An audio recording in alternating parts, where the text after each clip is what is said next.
lot of No, dick jokes. I'm telling you, the actual live episode is gonna be like 3 hours. I can think Andrew Oh, my just lord. wasn't shut the fuck up. The 4-hour episode, my eyes are completely blue. that's when Andrew becomes the Muad'dib. The Harrisack, whatever the fuck, the ball sack. Proper, the proper blue and blue, not this Yeah. light blue bullshit. Yeah, right. Yeah. All right, we're live, by the way. Okay. Oh, Stand wait, by that statement. in the new movie, is it just they just have like blue eyes, like Nah. It's blue like- on blue? It's like light blue. They went with like the intense kind of teal color, Yeah. but they did it with like normal That with pupils blue and then eyes, a like- teal, like, you know, where it would be white. It's like that teal color. Okay, But they did it with- I can see that. No, I want the dark galaxy blue. I want exactly. Yeah, How cool 'cause would I that was be? I would imagine there was probably someone like, oh, that looks scary. That's gonna make people think they're the bad guys or something. Yeah, I was probably. thinking the same thing. Especially if you watch Supernatural, you're like, Damon, Damon. Yeah, because I seen the blue on blue eyes in the original Dune movie. I'm like, oh god, no, that looks disturbing. Nobody would root for this. I hope. movie. They I'm just checking have, the stream. Hold on. eyes, Nah. It's blue like- on blue. It's like light blue. They It would have if they were star-studded though, and like mystical. See, now that's how I imagine true sight is. It's just like you're just your eyes are just vortexes. at that Yeah, point. I'm imagining it's the, you're speeding through the stars kind of thing where it's just darkness and then little wisp of white Mhm. just I always- streaming through. I always imagine. Have you seen that picture of like a cat's eye, and it has like this dust in it, like inside of the cat eye? Oh, think it so. looks amazing. It just looks like a galaxy. All right. Either that or you go with like the prophet eyes where it's just like pure white. It's like, I like the blue better. no, right. I know. Let's get this out. Dude. Gotta get it out of my system. What are we drinking today, guys? Wait, no, I gotta do the intro. Last time I fucked up the intro, not this time around. Okay, and look at that. Are we? Can you guys talk real quick? Just checking the audios before we go too far. Episode of Top Opportunity. Wait, no, talking. I'm checking the audio. Hold on a second. I'm talking. All right, We're all right, already here we go. here. Here we go. All right, and welcome to another episode of a Talk of Opportunity live. We continue our reading through the tiny book known as Dune by Frank Herbert, and my dog keeps barking. Yes, this tiny book. This Hold tiny- on. Slap, tiny- slap, For slap. emphasis. Andrew, stop hitting your mic. We talked about this. That wasn't my mic. That was my table. Oh shit. Mike was losing his little hat. This is the third part of a 4-part series where we do a deep dive and give our thoughts on Dune, because as everybody knows, Dune is very hot right now. Get it? Hot. Hot. It's so hot. Nope. Oh, all right. Dune seems to be kind of like go in waves. Like every 20 years, like Dune picks back up. Yeah, You right. notice that? So, But with that, anyway. let's play the music.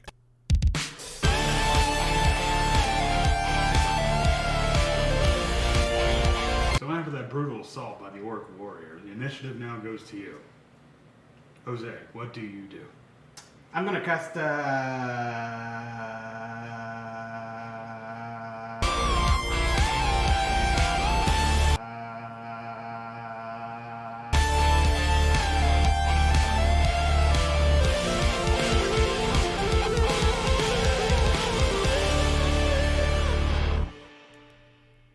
Like the shifting sands, but also the engines of the spacing guild. Yeah, right. It can't conform to rhythm, first of all. Yes. You know, the intro should have just been like grabbing a handful of sand and just like pouring it on a microphone. That should have been it. That should have been it. See, Actually, that very, would've very been- avant-garde. Okay, that's art. Yeah. There you go, just one pebble against a rock wall. Yeah, just Yeah. Turns out the music of the Fremen is like music concrete or some shit. all right. So, guys, this is part 3. How are you feeling? Part How are you three? feeling? How are you feeling of reading 458 pages so far? To be perfectly honest, like there was a bit of a dip in interest, and during the second half of the first half, if that makes sense. But now we got into like the really juicy bits, and I'm like, Yeah. I'm at that part again where I have to stop myself from reading so I can remember what we need to discuss in this episode. Yeah, you texted us like, holy shit, I just got to the X. We'll get to it eventually, but I just got to like, I can't. Is this how it is to know about Dune? And I'm just not even close, my friend. Not even close. I mean, just to give you an idea, I think I'm like less than 100 pages away from the ending. Oh, jeez. Wow, Andrew. Yeah.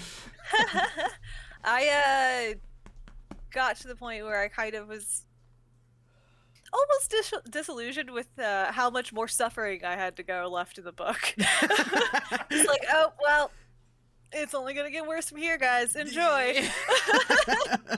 Oh, you think you're saved? Yeah, but see, like you guys already you guys know what happens. Me, it's just like, oh, what's going to happen? Yes. Yeah. There are a couple questions on here that I think you're yeah. going to have to answer without us because for sure. That's fine.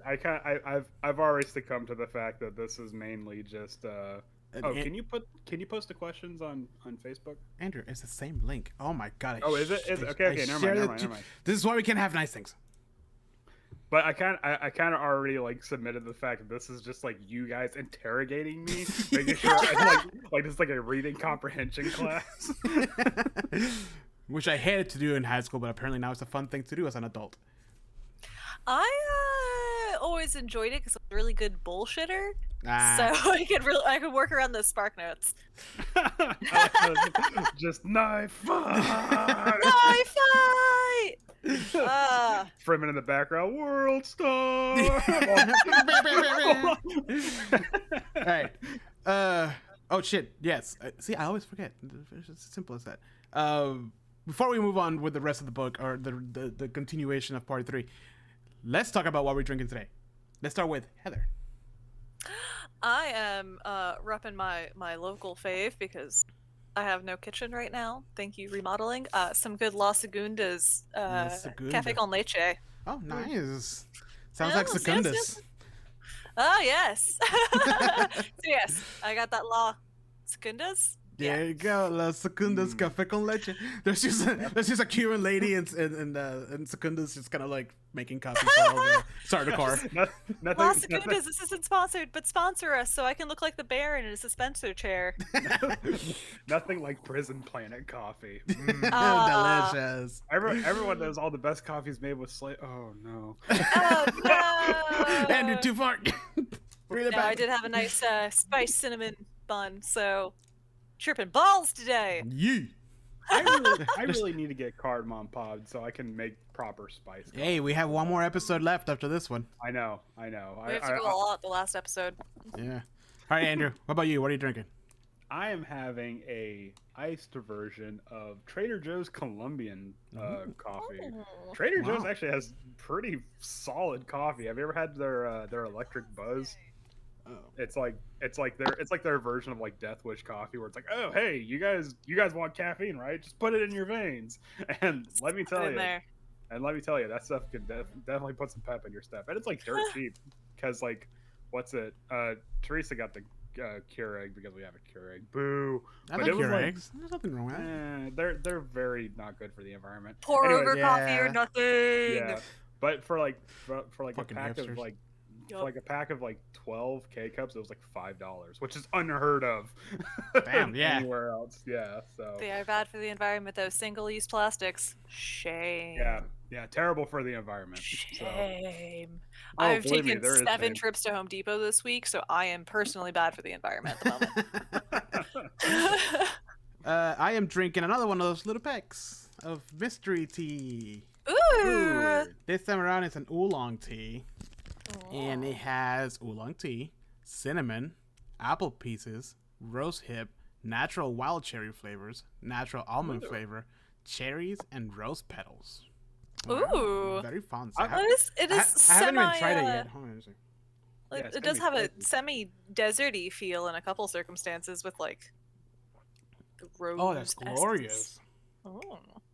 Hmm. I'm not a big fan of waiting for you to cinnamon tea. I'm waiting for you to get like some weird flavor, like, oh, this is made with corpse flour. Or Oh, some fun. shit like that. Yeah. I don't know. This is made with fugu. I don't even read them Singing until metal tea. I see them. Then I was like, oh shit, it's whatever kind of tea. So I don't even know what's next. It tastes like burning. It tastes like pain. All right, so let's go. Let's do this. We read 1, 2, 3, 4, 5, 6, 7, 8, 9, 10, 11 chapters.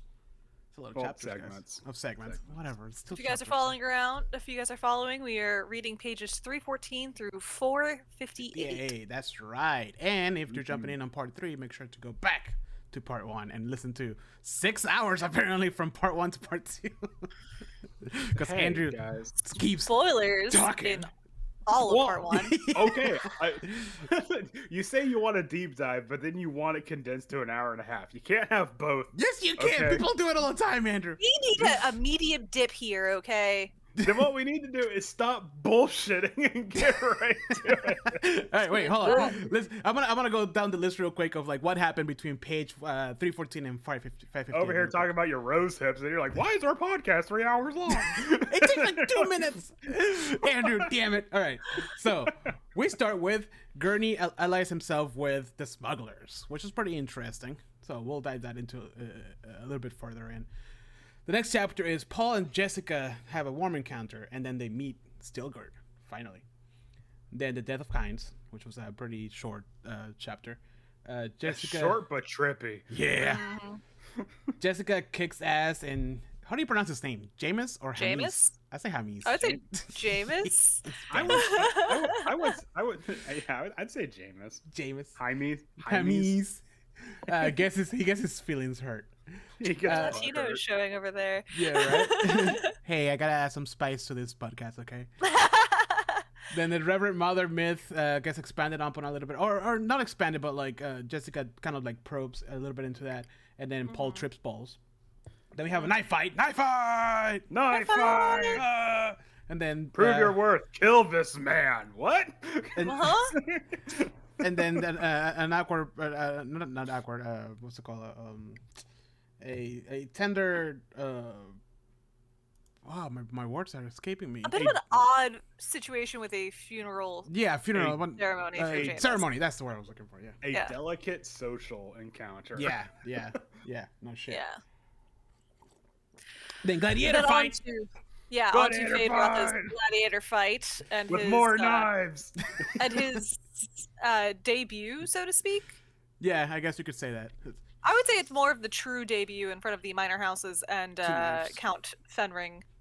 Yeah, oh man, that was such a classic like bad guy like things like even though cheating he almost lost even though he was cheating. You know what I mean? Like it's like so gross. Yeah. And then they arrive. I was trying to find the actual name of it, but I couldn't remember if it left with me this morning. C.H. Tabor. Is that what it is? yeah. CH Support? Yeah, there you go. And then Oh, I thought it was pronounced Tubber. Whoops. Tabber. Jessica becomes the Reverend Mother, and Paul trips balls again. And- Even more. Even more. He unlocks his final chakra. Well, he also, in that moment, him and Cheney realize that they are intertwined in destinies. Yeah, no shit. The trip You just never go straight to, stopped. I love you, you have my babies, bye. Yeah, and then an orgy, but whatever.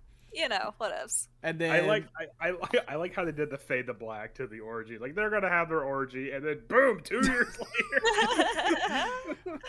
and then that's the end of the Muad'Dib chapter in the book, and then we start the Prophet, which we only got as far as 1 chapter in, which was with the Harkonnen, and it's 3 years later when Faid attempts against the Baron. Yes. Yeah, I just love the how the chapter opens with like the Baron bubbling and swinging around as he was rushing to his guard or whatever the fuck. Looking ridiculous. Yeah. But that is the one thing I think will detract from how comical the Baron looks at times is the floating suspensor chair style they did in the movie. I kind of want to see him waddling about like an asshole. Like Dr. Eggman. How do they do it in the movie? He looks like all elegant and Yeah. stuff? Like, Yeah. It's very like smooth Yeah. gliding, like very menacing and creepy, which I like, but at the same time I'm kind of like, but I kind of want to see him waddle like a bastard duck. He needs 20% more Dr. Eggman in there. Now No, what he needs is that it needs to be suspensors, but like on ropes, and there's like a pulley system, and there's like Looking like a hard-coded slaves, like singing shanties to get like the momentum. Yes. Eve, that hoe. Oh man. Whoa, hey! He smashes into the wall. Ah, fuck! Kill that man. Shit.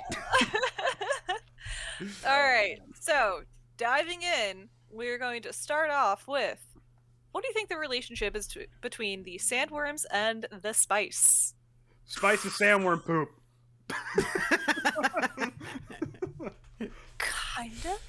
I mean, there definitely has to be something there with the spice because the Fremen call them makers. They don't call them worms or anything like that. They just call them makers.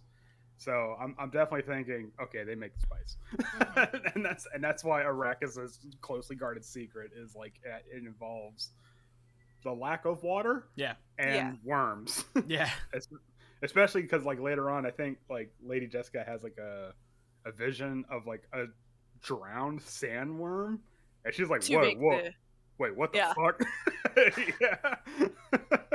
To make the waters of life. Yes. So, all right, next question.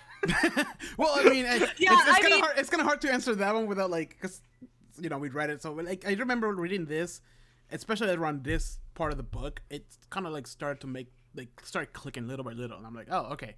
So it's the worms definitely have something to do with the spies. What is it? And then later on, it's the whole like water of life and all that stuff. And she mentions like, are the little makers here or whatever, or the water is guarded against the little makers. So I'm like.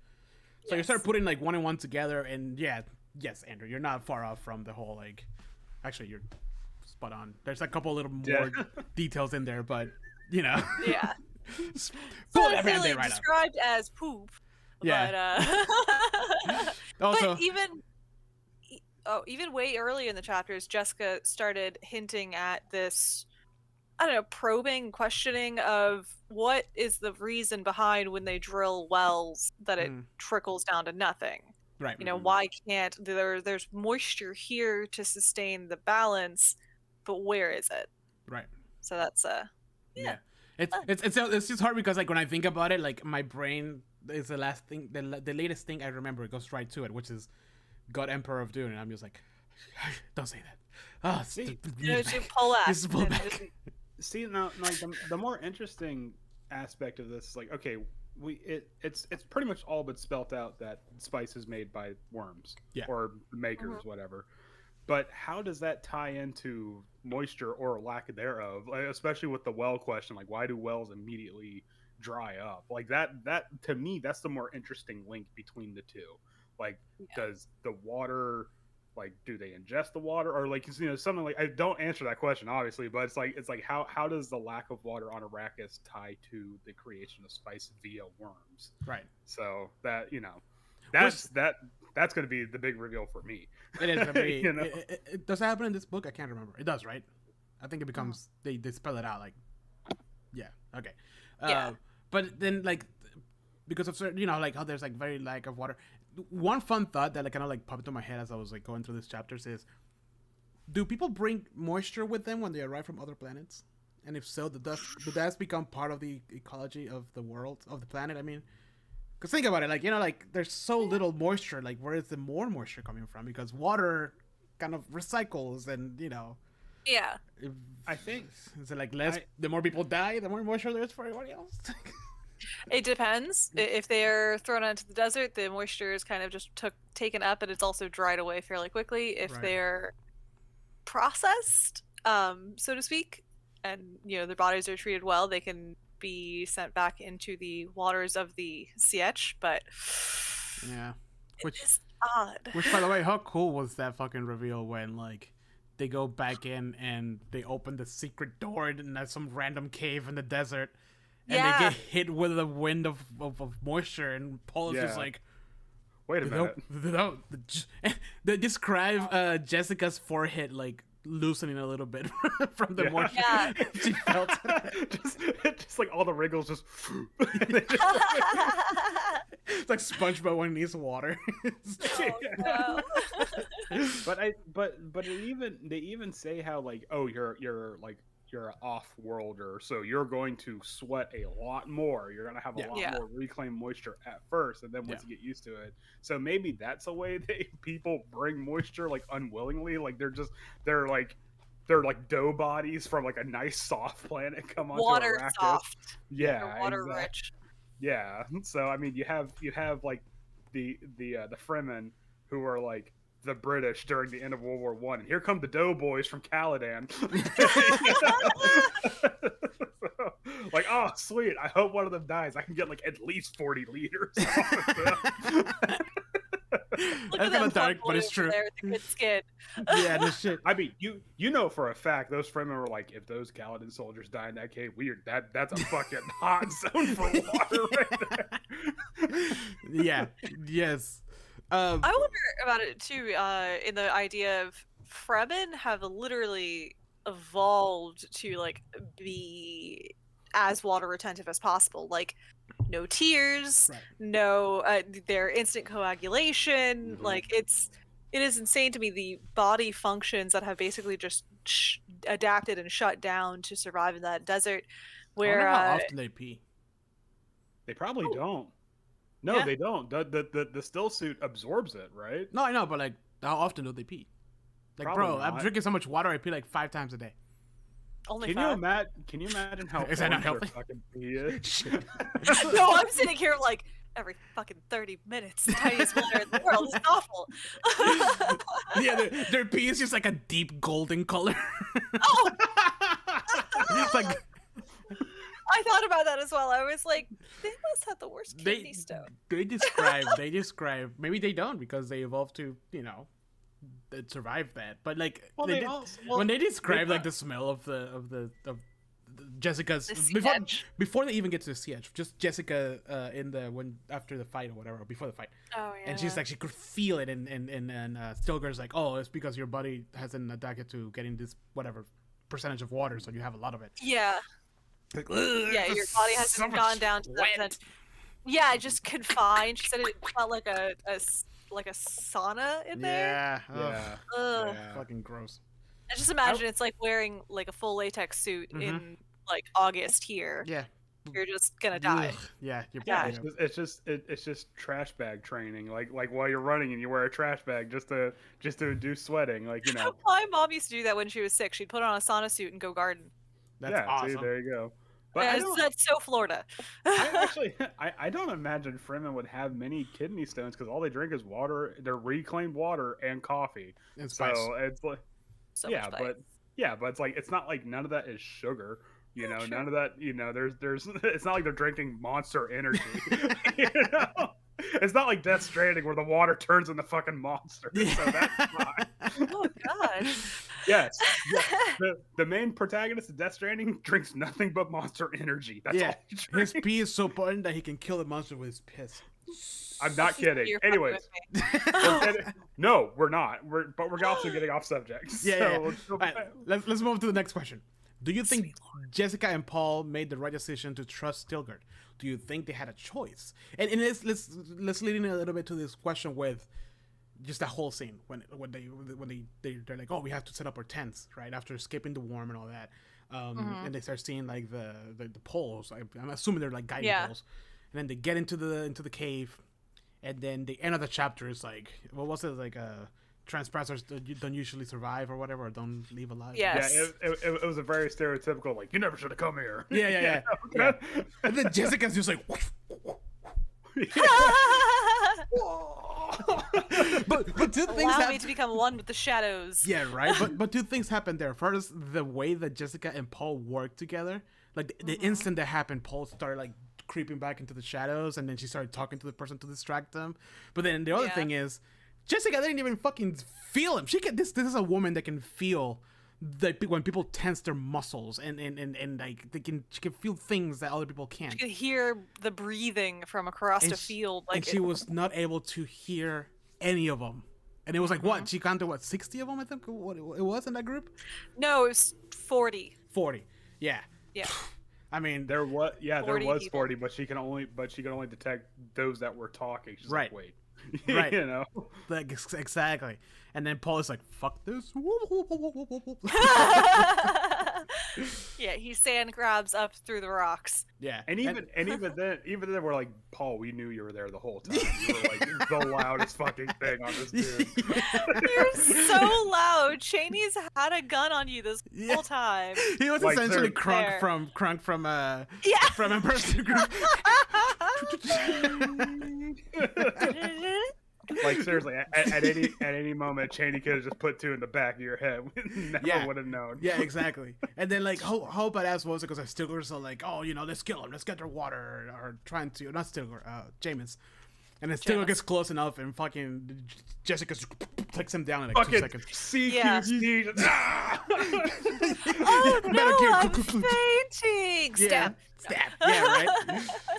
So badass. Yeah, that was a super impressive moment because it was she was able to pull the wool over their eyes at the same time as completely sneak attack and surprise them. Yeah. And then Stilgar's reaction of, "You didn't tell me you were a weirding woman." Yeah, it changes. Just like, we wouldn't have killed you. Damn. Yeah, you have value. I like how Stilgar's dialogue is like, oh my god, the weirding ways and stuff like that, and then every now and then you just hear, okay, stop. Yeah, just like, damn it, woman. I think you tell that Jessica's putting more pressure on whatever kind of hole. And then of course, the big thing there also that Paul disarms Jameis. Not only disarms him, but like knocks him out or some bullshit. I don't know. Yeah, like beat his ass for a quick second, and Yeah. then I'm just imagining he like grabbed his gun, pistol whipped him, and then just walked away. Into the shadows. And then Yeah. Shani's just looking at everything. It's like, oh, okay, that just happened. Actually, not just her. Apparently, everybody saw it. It's like, ooh. Awkward. Yes. Again, I'm just imagining Cheney's just like, stupid idiot. Yeah. No remorse or like empathy for that situation. She's just like, fucking morons. Right. Exactly. Boys. There's actually there's one passage in that section that I really like where it's talking about how like Stilgar took like a half a second to recognize something that wasn't recognizable, and that was that moment that like Jessica took because she was doing the fainting thing, and he let his guard down just for that like brief second, and then she went right in there. I'm trying to find it exactly what it is, but So at this point after that they befriend them. They're not quite part of it yet of that. Yeah. Wait, do they get the handkerchiefs at that point or no? Yeah.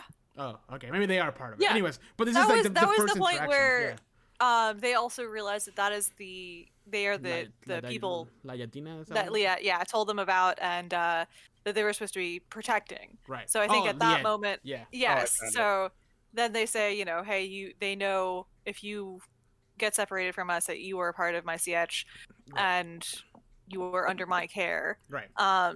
But yes, then the rest of the journey is basically Jameis kind of Sulking. sulking, kind of sneering, Yeah. thinking that they should still got kill lucky. them. He got lucky. Yeah, he got lucky. Yeah, that whole thing. Yeah. Beginner's luck. Yeah. What's the Yeah, passage? in Yeah. it's I don't really. It's Jessica's motion started as a slumping, deceptive feint to the ground, as obvious thing for a weak outworlder to do, and the obvious slows an opponent's reactions. It takes an instant to interpret a known thing when that thing is exposed as something unknown. So it's just that instant that it's on page 346. So in that instant, that slightest amount of guard going down, she took that and just immediately, Yeah. I don't know, like I said, CQC. Yeah, yeah, and like she's been complaining about how her muscles are tired and all the walking through the sand and all this. Like she can't, like she's exhausted, and she was able to not take him completely on, but she was able to I think if she wanted, she probably could have killed him.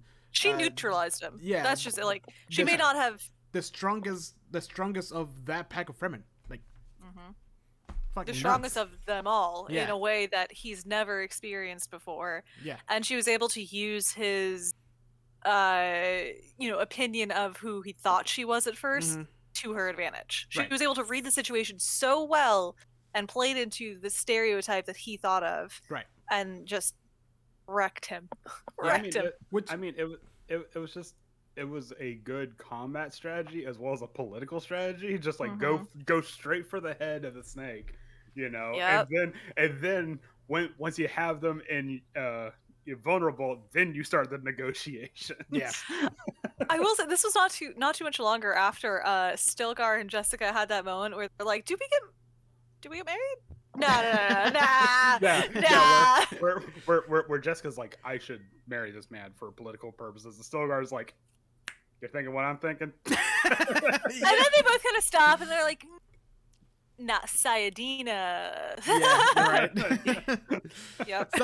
So to answer the question, do you guys think that Jessica and Paul made the right decision to trust Stilgar at that point? Yeah. I think. I think I do. I think so. Yeah, I think. I think. I mean, it's kind of hard because again, it's so like we know the character of Stilgar himself already, like now, but even back then, like when he recognized the power that Jessica had, he said it out loud. He was like, "These people have value now. They're not just gonna be a burden, you know, and they have started to prove themselves just in this one like 5-minute instinct here." So I do think that at that point they were like, "Yeah, okay, we can trust this guy." Well, also, What's the worst that could happen? They're gonna throw us into a war. But like at this point, even before they introduced the actual character, Stilgar is a known quantity. Like there has been talks. Yeah. I think Idaho was sent to talk with this Stilgar. Yeah. Well, that and also Paul calls it out. It's, hey, yeah, we met at my father's whatever when you came and spat on his desk. Yeah. So he wasn't excited about it, but yeah. So they already know this person. Oh, hey, he's a known entity. Yeah, he's a person of influence. So what better way to win him over than by a chokehold? Then I show him strength. Oh man, if only. We'll get that in the comical version of Dune, the parody of it, the '80s movie. There we go. All right, next question: have your feelings about the Missionari Protectiva changed now that their work is basically ensuring Paul and Jessica's survival? My feelings haven't really changed at all. I understand the necessity for something like that, and this entire world and universe it's about the feints within feints within feints, and the Bene Gesserit are masters of that. Right. So this whole idea of having this backup plan installed on every planet, I think it's ingenious. It's slightly evil, but yeah, I'm tipping more towards more than slightly evil. Oh yeah, no, it's rancid, but yeah, in this circumstance, I don't think my feelings have changed. I think from the get-go I was like, this is really fucked up. It's just Paul and Jessica saw it and they're taking advantage of it. Like I can't blame them specifically, but it's not changing. And they're not the only ones that will in this universe. Yeah, exactly. As you continue down through the book series, like it happens again and again and again. Like it is there as a protective measure to for the Bene Gesserit. Yeah, and like oh, go ahead. Sorry, go on. No, go on. No, I was gonna say like it's you kind of see like, okay, Paul and Jessica are safe now because we're attached to them, we're following them, but then you see the way the Fremen react to them, even when they get to the siege and like, oh, he's the I forgot the term, not the Muad'dib, the Lisan al-Gaad, yeah. And it's just, and they're like, oh my god, like it's just truly disgusting. Some Dune fan is screaming because I mispronounced that. I was thinking the same thing. I was like, I'm gonna reach back to that guy who yelled at us that one time. Javier Chances Knife Spearhouse. Oh, hey, Javi, how you doing? Friend of mine just joined, I guess. Popped in for funsies. That is the one big difference, though, is with Arrakis, the Fremen are fervent in their beliefs, and they have been down through the centuries, even before Arrakis. So the Missionari Protectiva doesn't usually have that level of intense influence. Yeah. At least on other planets, it doesn't seem to. This is a very special situation, and I think that's actually where like the danger comes into play, because like yes, belief systems are arranged by people over time, but this one in particular takes root so deeply and so intensely wow. that it has that jihad potential. Yeah. And Which- that's where it gets Yeah, and it's not just that also, but the fact that come on, it's the world that makes the spice, the stuff that can make mentats and Yes. navigators and change your fucking like and Reverend Mothers biology, like all of it, right? And you can literally rule the universe with the prophets. right, and exactly, and you put that whole like Missionari Protectiva thing in there, and it just so happened that this boy who has been trained in all these things and is prescient bound or not bound. What's the word I'm looking for? Passion abilities. Yeah, but not like, well, yeah, he already had him kind of deal, but then you overwhelm him with the spice that is everywhere on this planet. Yes. Yeah. With the geriatric spice and Yeah. then the spice agony. Not he didn't really go through the agony, but you know what I mean to say. Like I mean, essentially. the poor kid can't even eat a meal without freaking Yeah. out and going into seizures. When The Shannon entire gives, CH is constantly microdosing. yeah, when Shannon gives him like, here, eat this. You look hungry. Like early on, he's like, just goes down. Not the even. shit. It wasn't even as nice as that. Here's food. Bye. So I looked up the pronunciation of that word, and because it's Arabic, the G is actually pronounced as a guttural R. So this is just all theory, but based on that, it should be pronounced Lesson al-Gharib. So yeah. Yeah. I'm gonna forget that as Yeah, soon as we're done way off.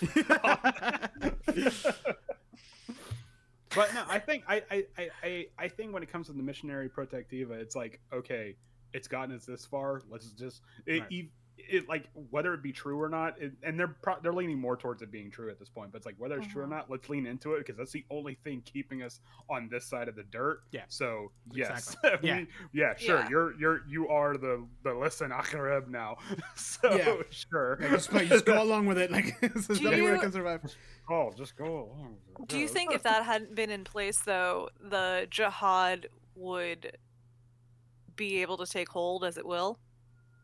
Like, if the Missionari Protectiva hadn't been there, do you think that that same level of, like, fervent belief could have been established there? Or do you think that that's... Oh, I want to say no. Yeah, I'm leaning towards no. It's the same.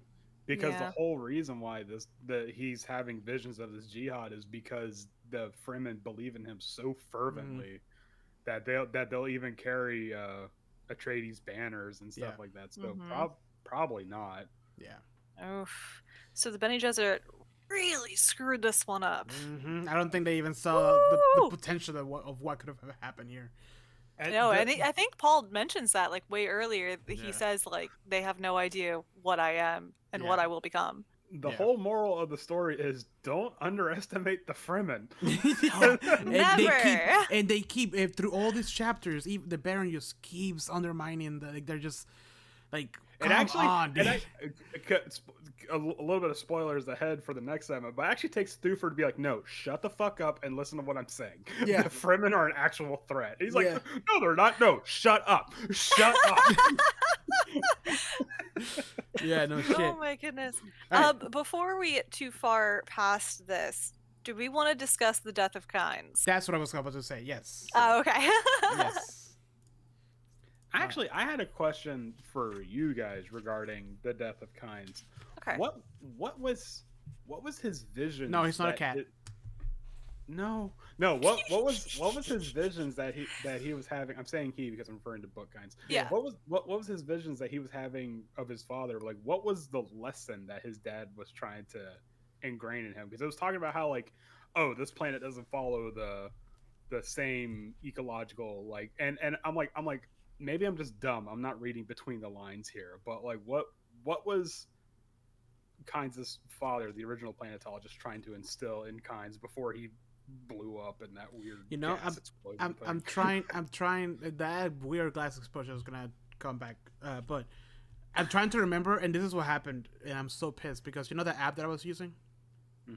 Yeah, so whenever that thing happened with my book, that it jumped from like page 3 whatever to whatever, I got like, I was like, oh fuck, okay, so I stopped reading and I ordered my thing, and then when I started reading again, I went back to it and it said that I was reading for like 30 hours, and I finished the book and all that, and for some reason it doesn't have an option for me to just go back and Go back. and take out the last entry and let me reread it again.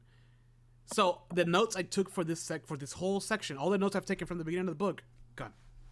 Oh, So fuck me, right? wow. But yes, Jesus. no. So, but it's good that you're bringing up the whole like the visions that he was having with his dad, because I think that I'm trying to remember the specific. Is there a specific quote that you can remember? Yeah, hold on. Let me. In this circumstance, I'm going to say, I actually got the feeling that towards the end, his father was saying that he shouldn't have sided with Paul. That's the vibe I got. Towards the end, that he realized that maybe he had just led his people towards a bad path. I'm trying to find the. Let's One see. second. I'm going to go grab my notes. Wait, Hold on. and never outright says, "Hey, you shouldn't have went with Paul." That's the thing. It's like it's all, like the life lessons that Kynes' father is trying to instill in him at his last moments are all these weird, vague, I'm trying to find. You know what page is it on? I'm looking for it right now.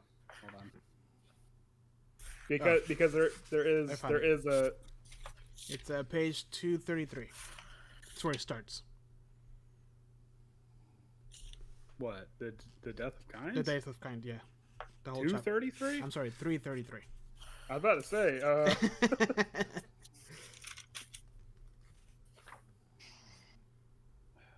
There was. Oh god. Yeah. Okay. Ba, ba, ba, ba, ba. Hold on.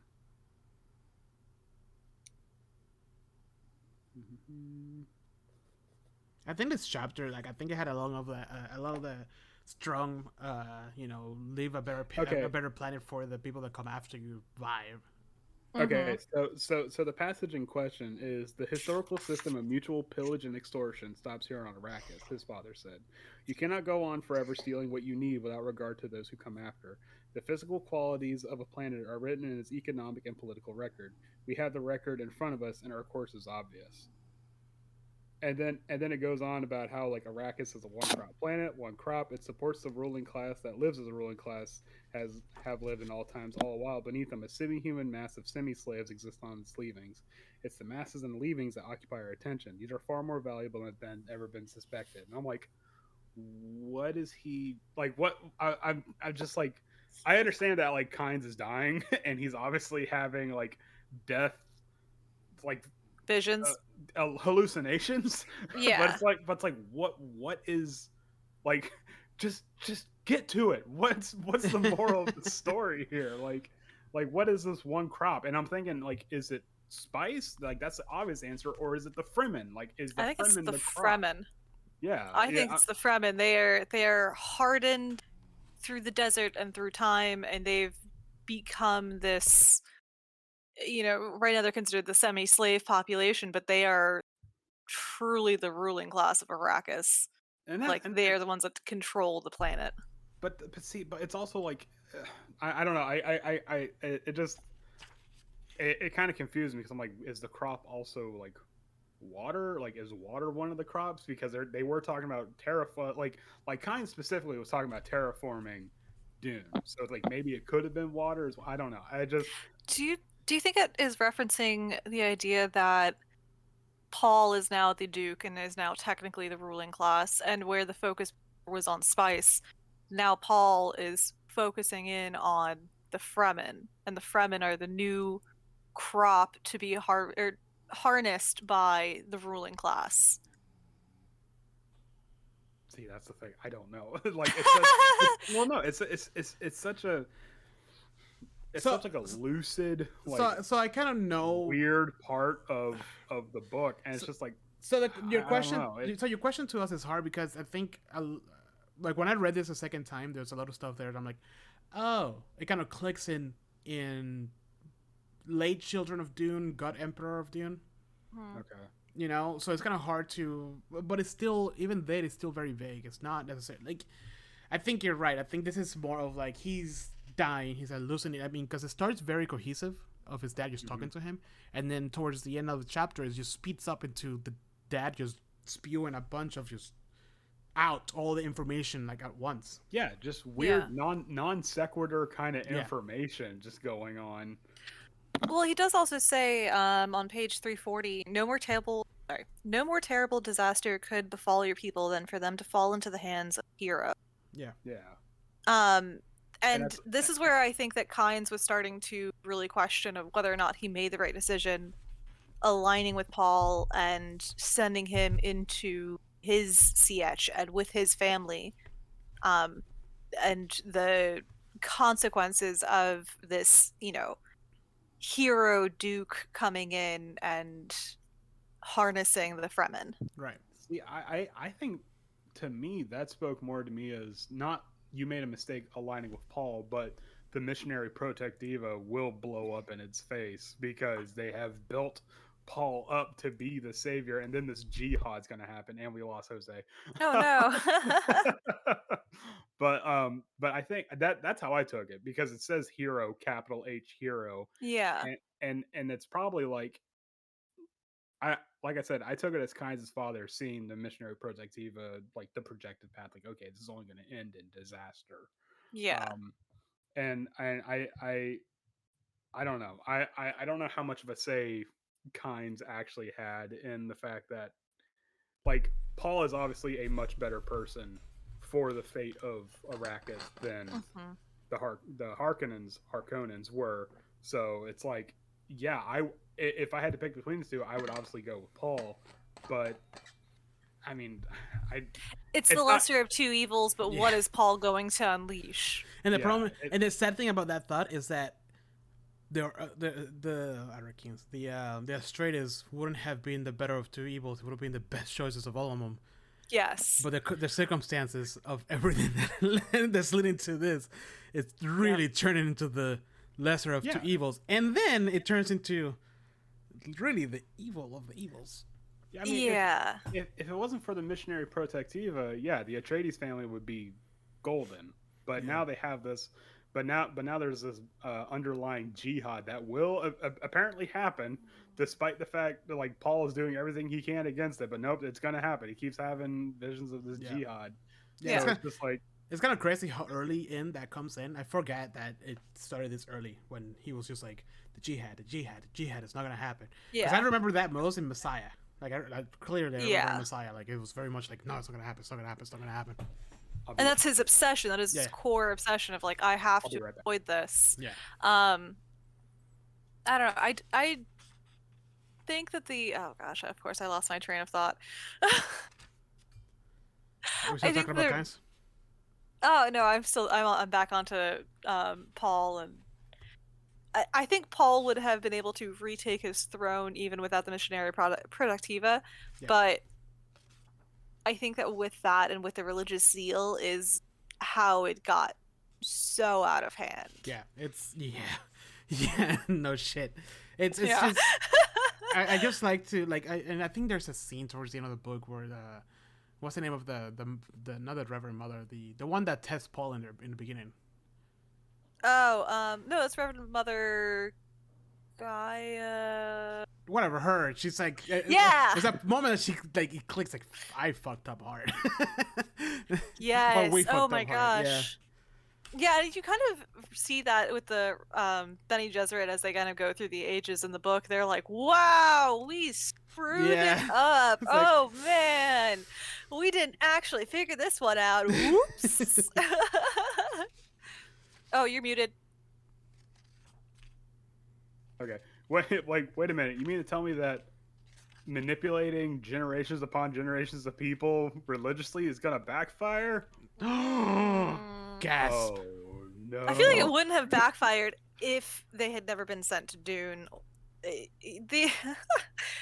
Really, this entire plan the Emperor had to take down the Atreides by giving them Arrakis, blew up in their damn face. Again, the moral of the story: never underestimate the Fremen. Or the Atreides, apparently. Well, it's just the fact. Well, I mean, you could have given Atreides literally any other planet. Okay, whatever. But then you have the Fremen, which are like the perfect soldier, and it's just okay. Good job, Emperor. Yeah. Padishah motherfucker. You imperial fuck. 72 looking 35. Yeah, right. Yeah.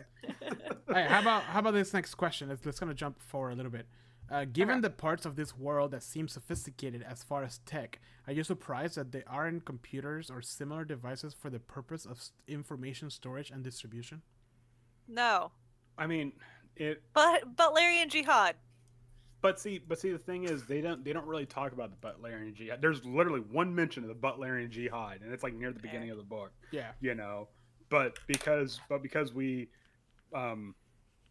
got like a little bit of prep with the Gom Jabbar podcast, which is a far better podcast than this one. So, man. Shout out to Gom Jabbar. We love you guys. Yeah, for Yeah. real.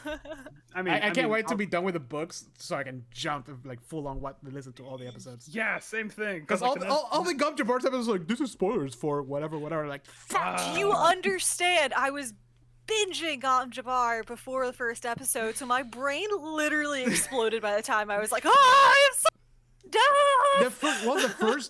The first two episodes of the Jabbar podcast are phenomenal before you start this book. Yeah. But then there's and they're episodes. spoiler-free. Yeah, and then there's episodes later on that starts talking about stuff that are not really touching any of the Frank Herbert book, like the technology and like the history and all that stuff, which is so amazing.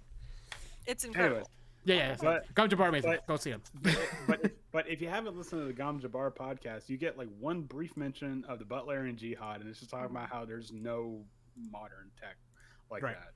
So I mean, I think it would be weird that there's no computers in like the imperial houses or something like that.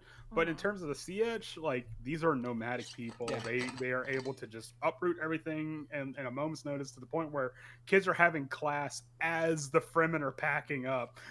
so I don't think, as far as Fremen goes, like that lack of technology is surprising. Yeah. I don't think so either. I think it would be beneficial. Yeah. But whatever. But I think Fair enough. I think that also plays into the Missionari Protectiva, where it's like, no. If we have an actual like account of what happened back then, that ruins the whole mystique of a legend. So Right. it has That's to be true. passed down by people. Right. Missionari Protectiva, I'm kind of finding out, it's like the backbone for a lot of these actions, isn't it? Yeah. No Yeah, shit. it is. All right. Do you feel Paul is being deceitful at all by not telling Stilgar and the Sietch about the Missionari Protectiva or his prescient memories? Ooh, in terms of survival, no. I think he's being deceitful, but with a purpose. I don't think he's just like doing it to be mean or anything. But like the minute he tells them it's all fake, first of all, crushing somebody's religion like that's not gonna pay off. Especially the Fremen, fanatic believers. Yeah, the base case scenario could be, oh, you're lying. You're obviously not what we're looking for. Bam, shot in the head. Yeah. Yep, there you go. You're a false god. Nope. Yeah, exactly. So Yeah. even if you wanted to tell them, I don't think it will be a good move. Well, it's like it's okay. Paul is like what, 15 right 15, now, before the time jump. Yeah. And the second he steps on this planet, people are like, oh, Lisan Al Reb, he's the chosen one and stuff like that. Like the moment he steps on, so it's like, how can you put the burden on a 15-year-old kid? Like, hey, this is all bullshit. Yeah. Yeah. He's like a YouTuber, Yeah. like a famous 15-year-old YouTuber that has 100,000 viewers or whatever, and then he's not gonna tell his viewers that this is all bullshit and everything's fake. Yeah. He loses all that. And his mom still pays him an allowance. Yeah. all of my reaction vids are actually all scripted and stuff like that, and carefully rehearsed. But no, I mean, it's and I feel like he is being deceitful towards Stilgar, but it's like more like to protect him, because if he's like, and to eventually get revenge, and because it's like, hey, I will lead you people. I will lead your people in a holy war. Like, it's like, how the fuck is Stilgar gonna take that? Yeah. Hey, I want to lead your people in a holy war, but your religion is totally fake. Yeah. Right. There's a line by Jessica. Fuck. I'm not able to find it. When they first leave the cave to start walking, when they first get quote unquote captured, and Stilgar's like, okay, you guys, let's move out. And then she sees all like 30 of them or 40 of them or whatever come out, and then she was like, oh my god, this Just sprout out of the dunes. yeah, it's like this militarized people. What better tool for a duke or something like that? I forgot the actual line. Yes. Yeah. That was a here, I funny found it. moment as well. All of them, she thought, an entire culture trained to military order. What a priceless thing is here for an outcast duke. Yes. I think this is also the point where Paul starts thinking in guerrilla tactics. Yes. Recalling Duke Leto's fear of becoming a guerrilla house, and all I can think is, whoo, you're about to become a master of guerrilla style. Like, whoo. I mean, at this point, they don't really have a choice. Like that's that's their only means of survival. And that's the thing. This is literally a cascading effect of all of this crap happening. They don't.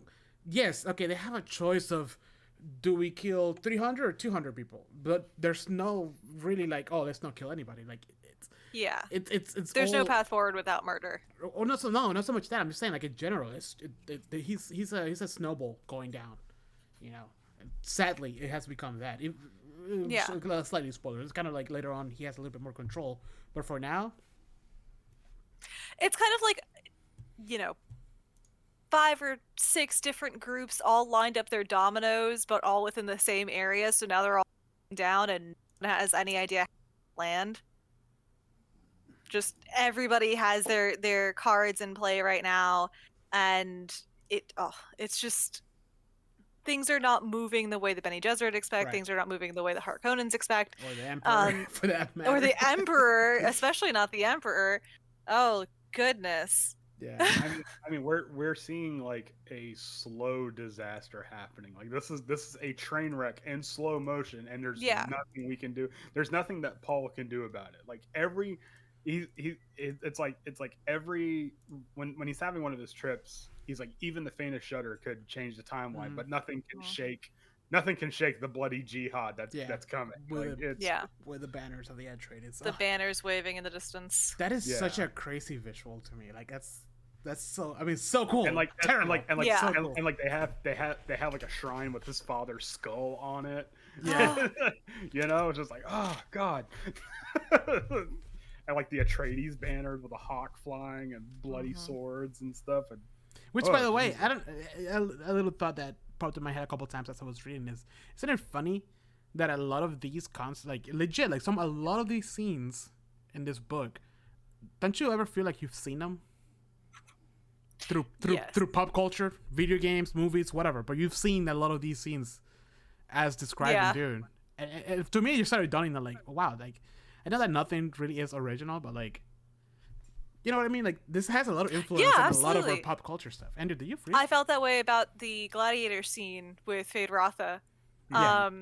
Thinking of the, I don't know, basically going back to Star Wars and any of the times that they're in, I don't want to call it Parliament. What is it called? Whatever. The Senate? Yeah. Thank you. Sorry. Where all the seats are. Yeah.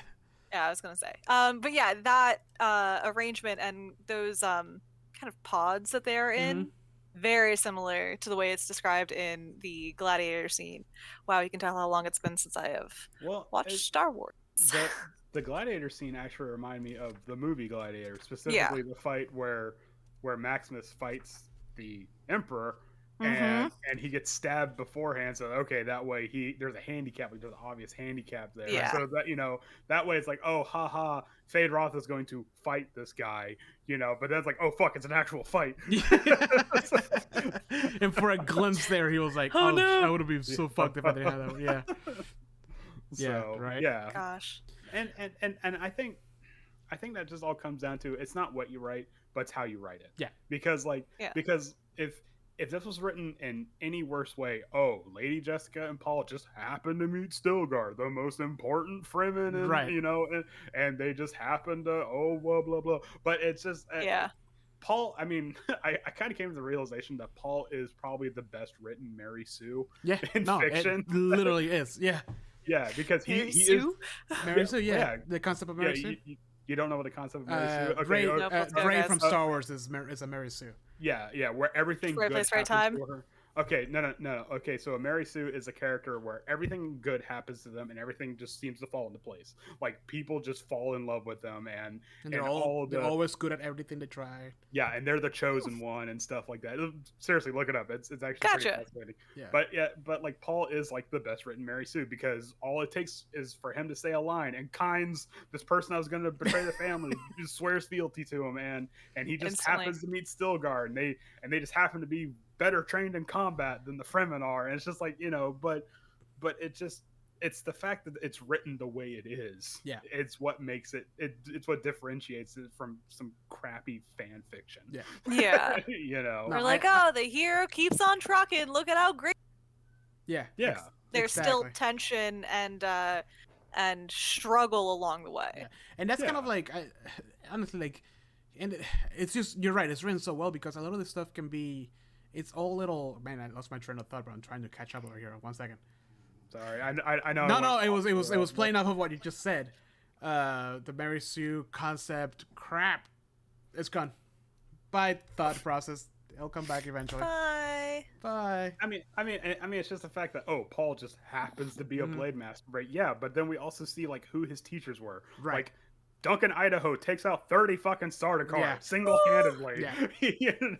Like we haven't really seen Gurney Halleck fight, but the fact that Gurney Halleck is on par kind of with Duncan Idaho says a lot. Yeah. So it's like we understand, and it's not like Paul is just like, oh, okay, puppies and rainbows this whole time. Like he is suffering immensely this entire time. Mm-hmm.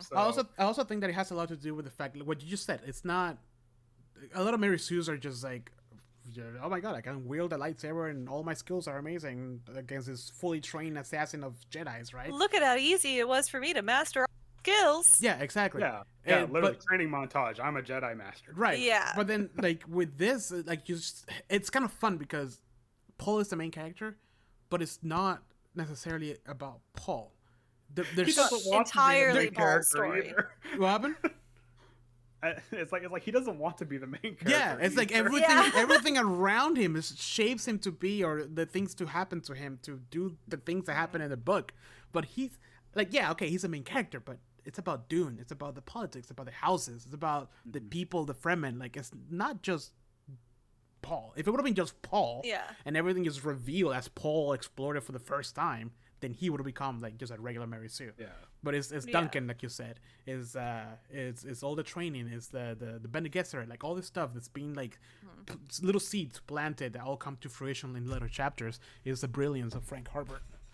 I mean, Paul is the fuse that lights the powder keg of the Missionari Protectiva into the untapped potential of Arrakis. Yeah. Yeah. Yeah, So, exactly.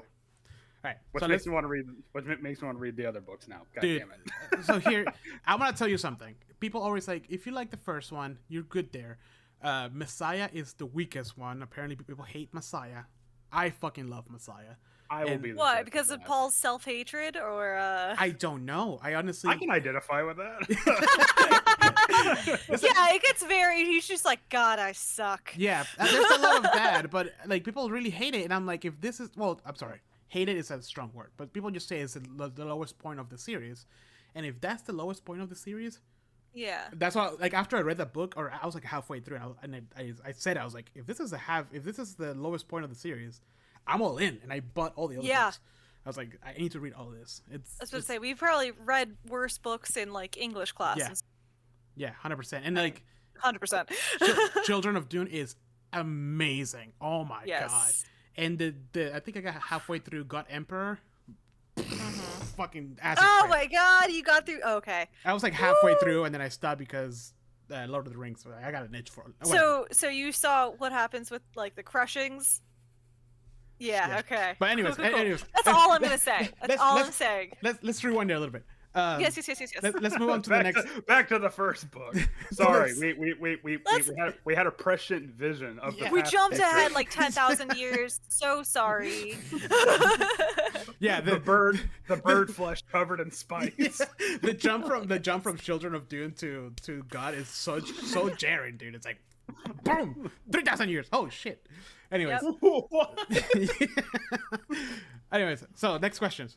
Now that we talk about some I'm weird still shit. here.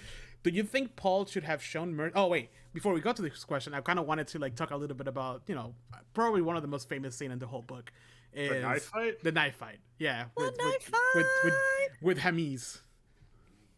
Jameis. Jameis. It's Hamiz. Jameson over here. Andrew. With a broken bottle of Jameson. Who needs knives? Yeah, right. Andrew, what do you think? What was your first impressions of that fight, or that whole scene, essentially? That fight was intense.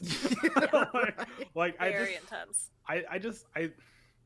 I love the fact that like they're fighting, and Jessica's like, "Oh no, he's using shield training. He's attacking too slow, and stuff like that." And then the entire time, Jessica's like, "Oh no, he's never killed someone before." Oh my god! Like Jessica's like keeping a poker face, but inside she's like screaming because she's like, "Oh no!" and then Paul The Fremen. and then Paul kills Jameis, and whatever.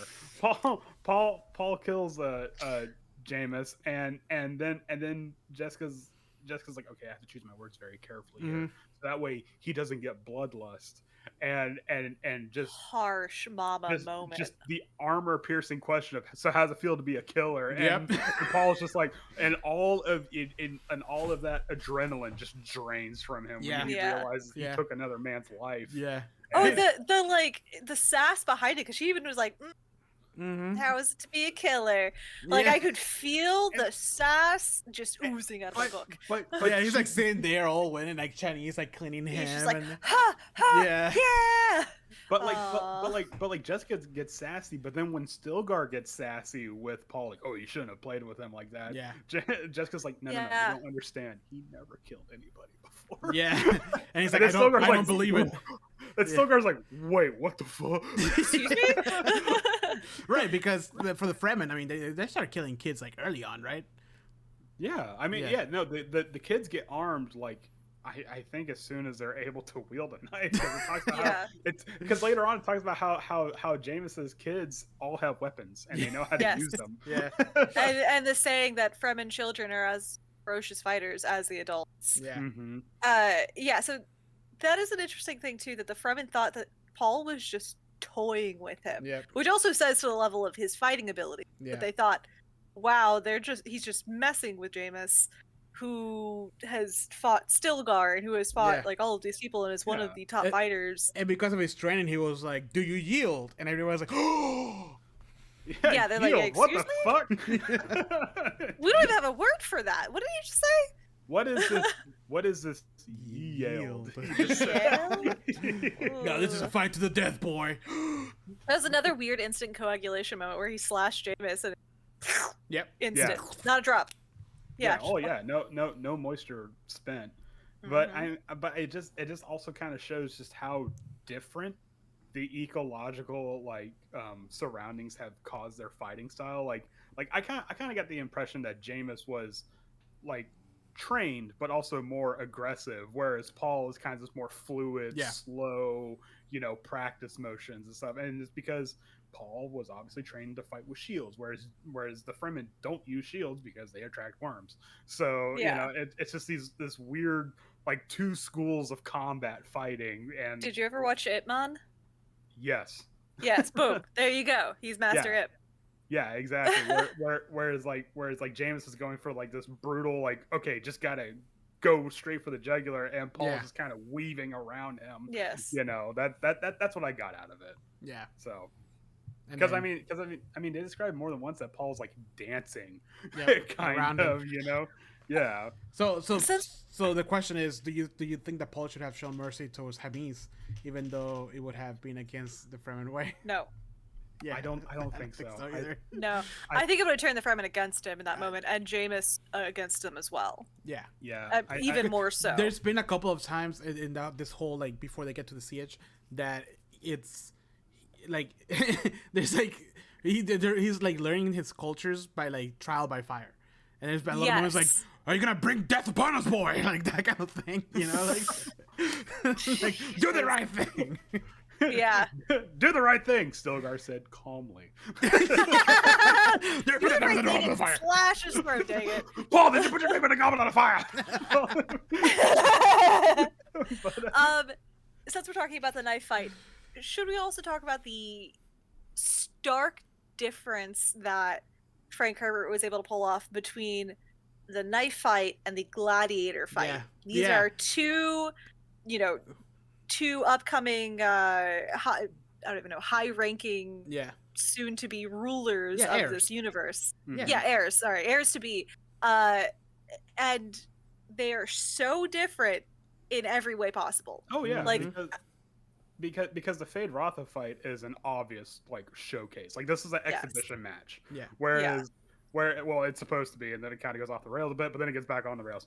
But whereas the Paul Jameis fight, like it has a purpose. And not only that, but it also shows respect towards Jameis. Yeah.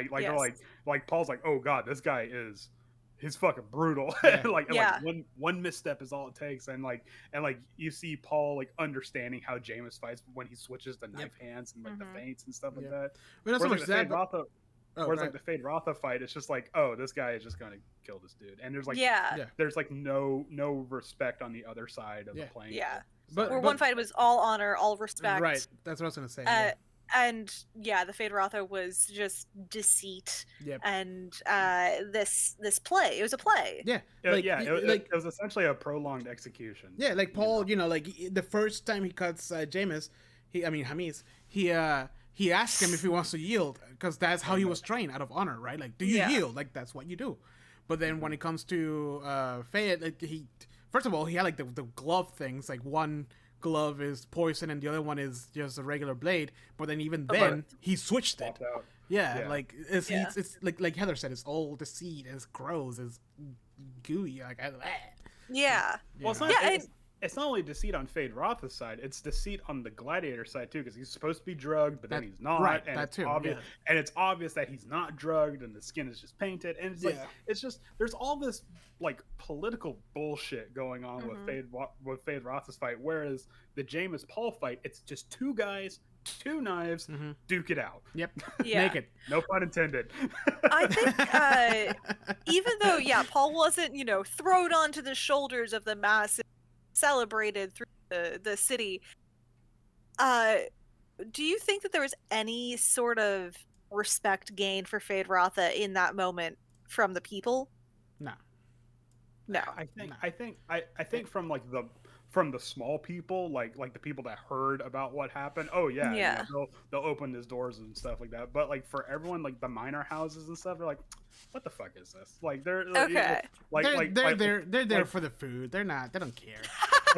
Well, not only that, but it at the very end of that segment, like Count Finring's like, oh, this was all just a play. Like this, none of this was, and I forget his wife's name, and I apologize. Lady Fenring is really all she's called. Is it just Lady Fenring? Okay. Yeah.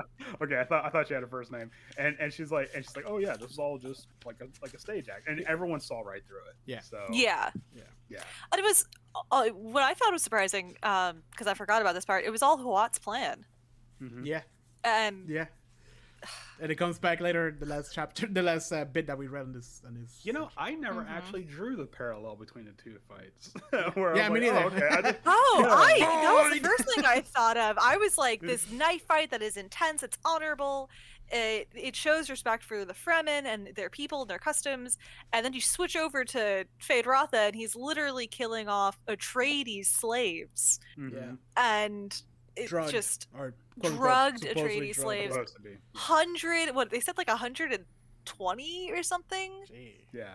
Like people that were killed in these gladiatorial battles, and this whole thing was supposed to just be like his show of strength and power and his skills, and all I could think is, you throw him in a knife fight with Jameis, he's fucked.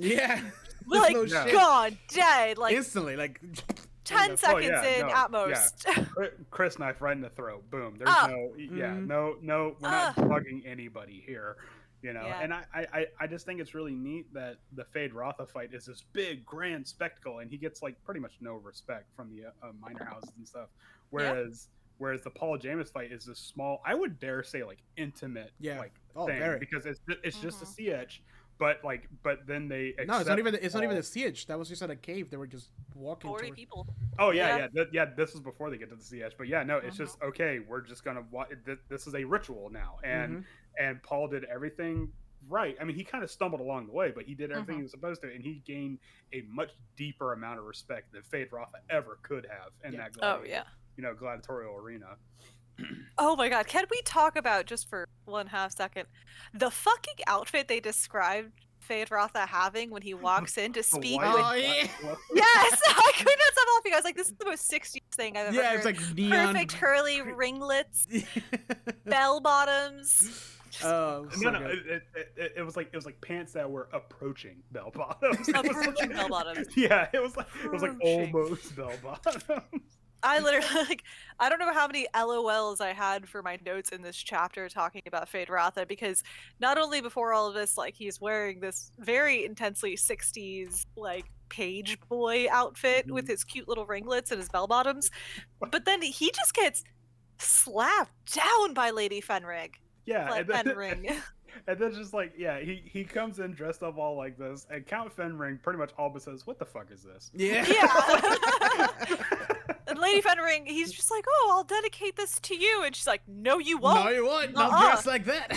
Hell no." Yeah. Oh, with your permission, I'll dedicate this fight. You do not have my permission. And no. Okay, fine then. I won't.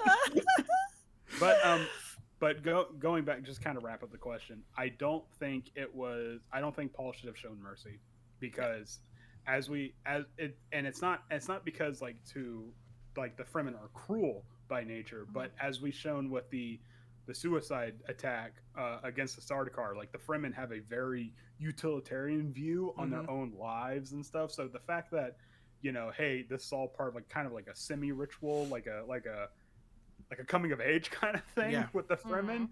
Like, yes, no, Jameis knew what he was doing going into this fight. Yep. So to show him mercy would have probably robbed him of that honor. It probably would have made him even worse.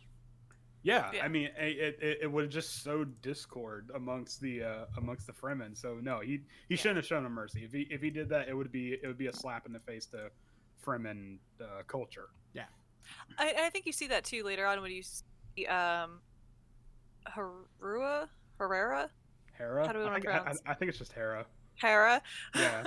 And when he's actually speaking with Hera, about how Jameis had killed her first husband or first man. Yeah. They don't really use like husband-wife terms. Yeah. It seems very loose. So yeah, it seems as though it's just a part of the culture. You want to take that woman, you go murder that man. It's cool. Yeah, and it's just and even the kids, they're like, all right. Yeah. They're like, we're not upset with you. Like, oh hey, this is Paul. This is your new dad. Hi, Dad. Hi, new dad. I actually swirling knives and shit at 7 years old. Fucking 2 butterfly knives just going ham. Kids are just like 12 shots. Anyway, that's a reference only Jose will get. Anyways, but I like the fact that, like, Hera is upset not because Jameis is dead, but because Paul won't take her as a wife. Oh yeah, I'm young still. And she just like runs out of the room. I hate everybody. Yeah. And then like literally like as soon as they're away from everybody and Paul is with her, it's like, I know I'm not young, so it's okay. But even then, she's kind of like, I can help you get undressed. Yeah, right. 15-year-old boy. And then I think the line is like verbatim, "Where's the food, woman?" Yeah,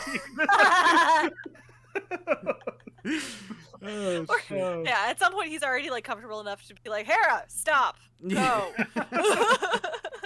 But just like Paul immediately assumes this like overbearingly patriarchal society, where it's just like, no, you are my servant now. Please go away because I'm ordering you. Or what an odd experience. Like, okay, hey, here's your new here's your wife, here's your new kids, here's your new mama. Okay, let's go.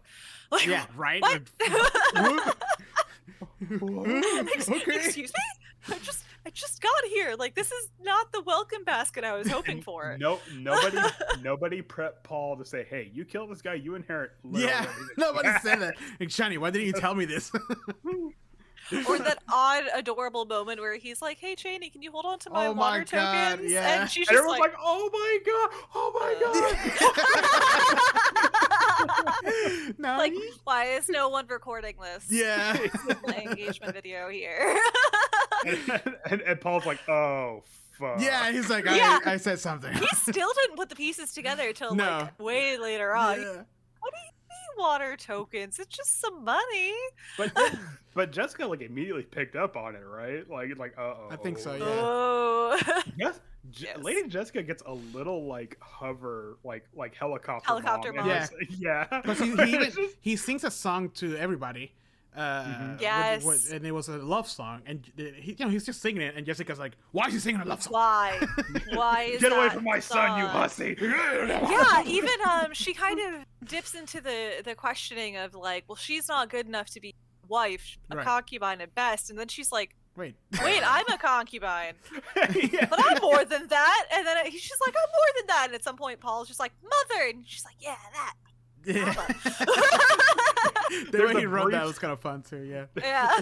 There's a brief second of like self-reflection, then it gets immediately shattered. by, like, Yeah. yeah, outside events. Yeah. All right, Alrighty. Yeah. Go next question. On to the next one. Does Paul knowing about the possibility of the jihad in the future drive him closer towards it? Yes. I want to touch on one of the Princess Irulan quotes of oh shoot, I don't think I wrote Which, down by the way, page. we haven't discussed any of those quotes. No, They're fuck all- 'em. I want to talk about this so bad because they are incredible. But there's a question for that. But it's the prophecy and prescience quote. The question of seeing the future versus shaping the future you see. I think it was like 342. Either way, it basically kind of mulls over this idea of seeing the. Are you seeing the future, or are you seeing what the future could be? And in seeing that, you're being pushed towards that.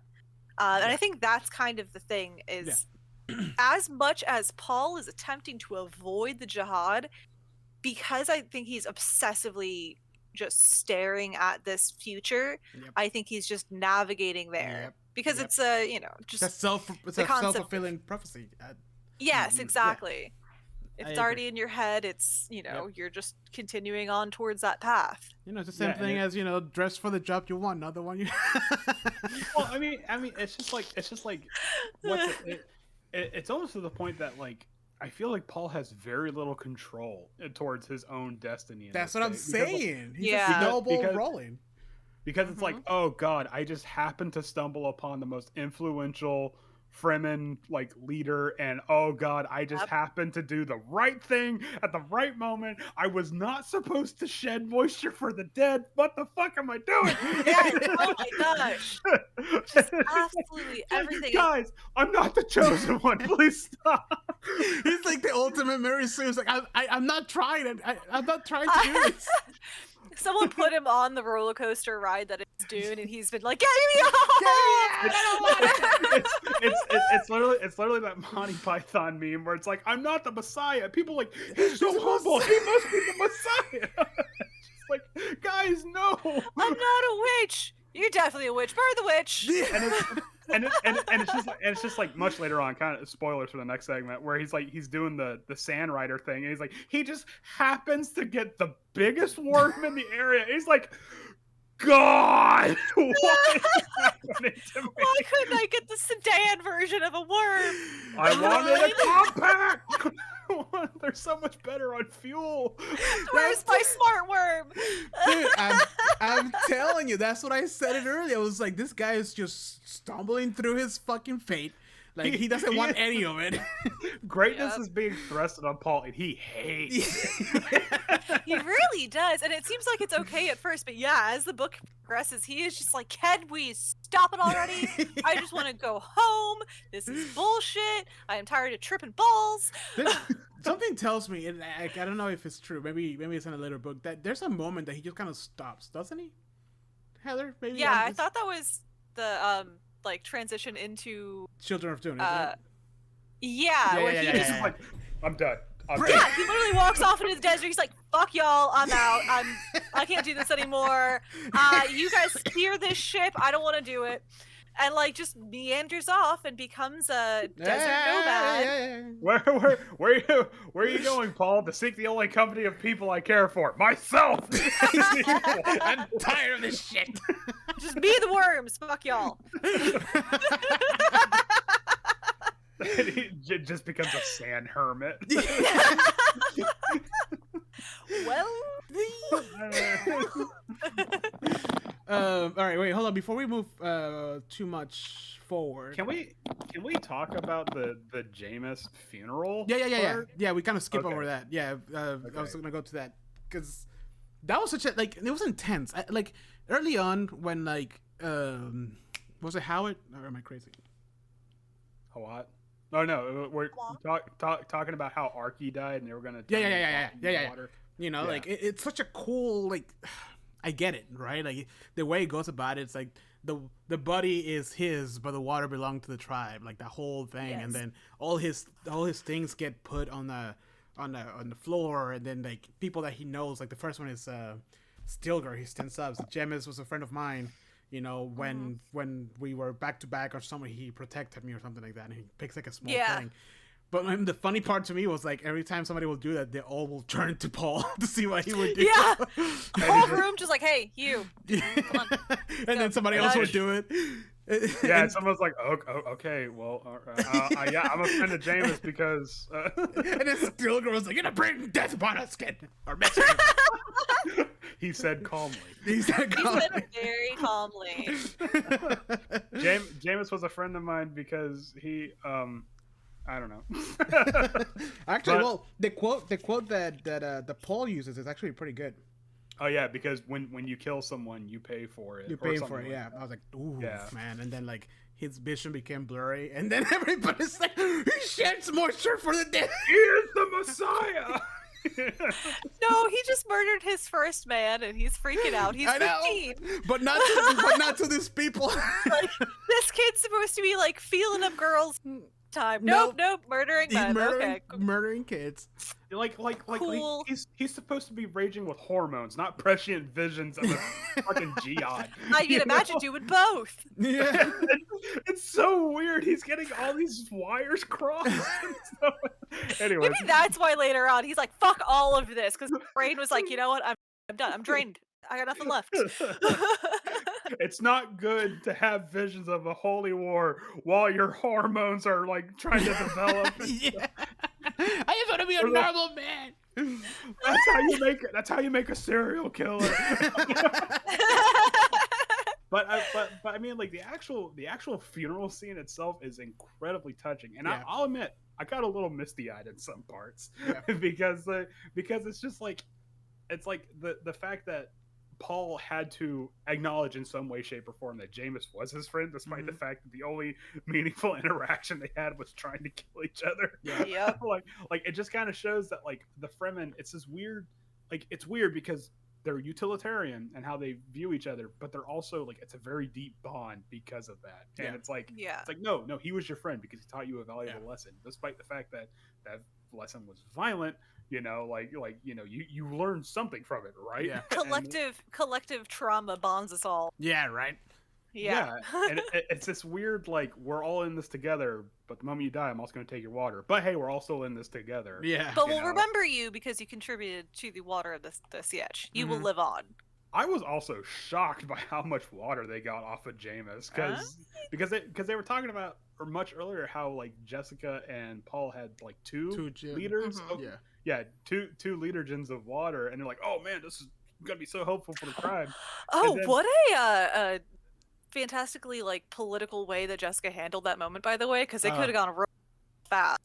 Because like they Mhm. didn't understand that it was essentially stealing from the CH. That was sorry. I just want to highlight Jessica's political finesse at that moment. Oh yeah. How about we're stupid off-worlders. Yeah, here. Yeah, think about it. this water was meant to save life, so yeah, take it. Yeah. take it. She's like, you know, what else is water for? just got to roll real high on persuasion here. Yes. Yeah, But- exactly that. but then like Jameis's body gives him like what, like if something like 32 liter jugs? yeah, like a crazy. I mean, for the moment, like a crazy amount of water, and you're like, oh my god, no wonder they're so adamant about. Protective. Well, not just protective, but so adamant about like no reclaiming the body for its own moisture because, jeez, if one person dies, that's 32 liters of water. That's oh my god, that's so much water. I wonder how they got the water. I like the fact that it. I think of Tank Girl. I instantly think of Tank Girl. That's device they jam in you and then all the water out. Oh, I like the fact I like the fact that we never actually get to see it. Like it's it's this mystique. Like, oh, we just got 32 liters of water from the water masters. Don't worry about it. The way I actually envision it is that they put him in like a little sleeve, kind of like the vacuum sleeves they use for storing clothes. There you go. Put him in a little tube and then roll the tube up and that's how it works, huh? But it also retroactively made the moment where Archie died kind of poignant because the Fremen's like, oh, they want to be part of the. Of course, they want to be part of the ceremony because look how like if all the soldiers were there to say, oh, Archie was my friend because he shot that Harkonnen in the head one time. It was really fucking cool. It would have really sold the Fremen.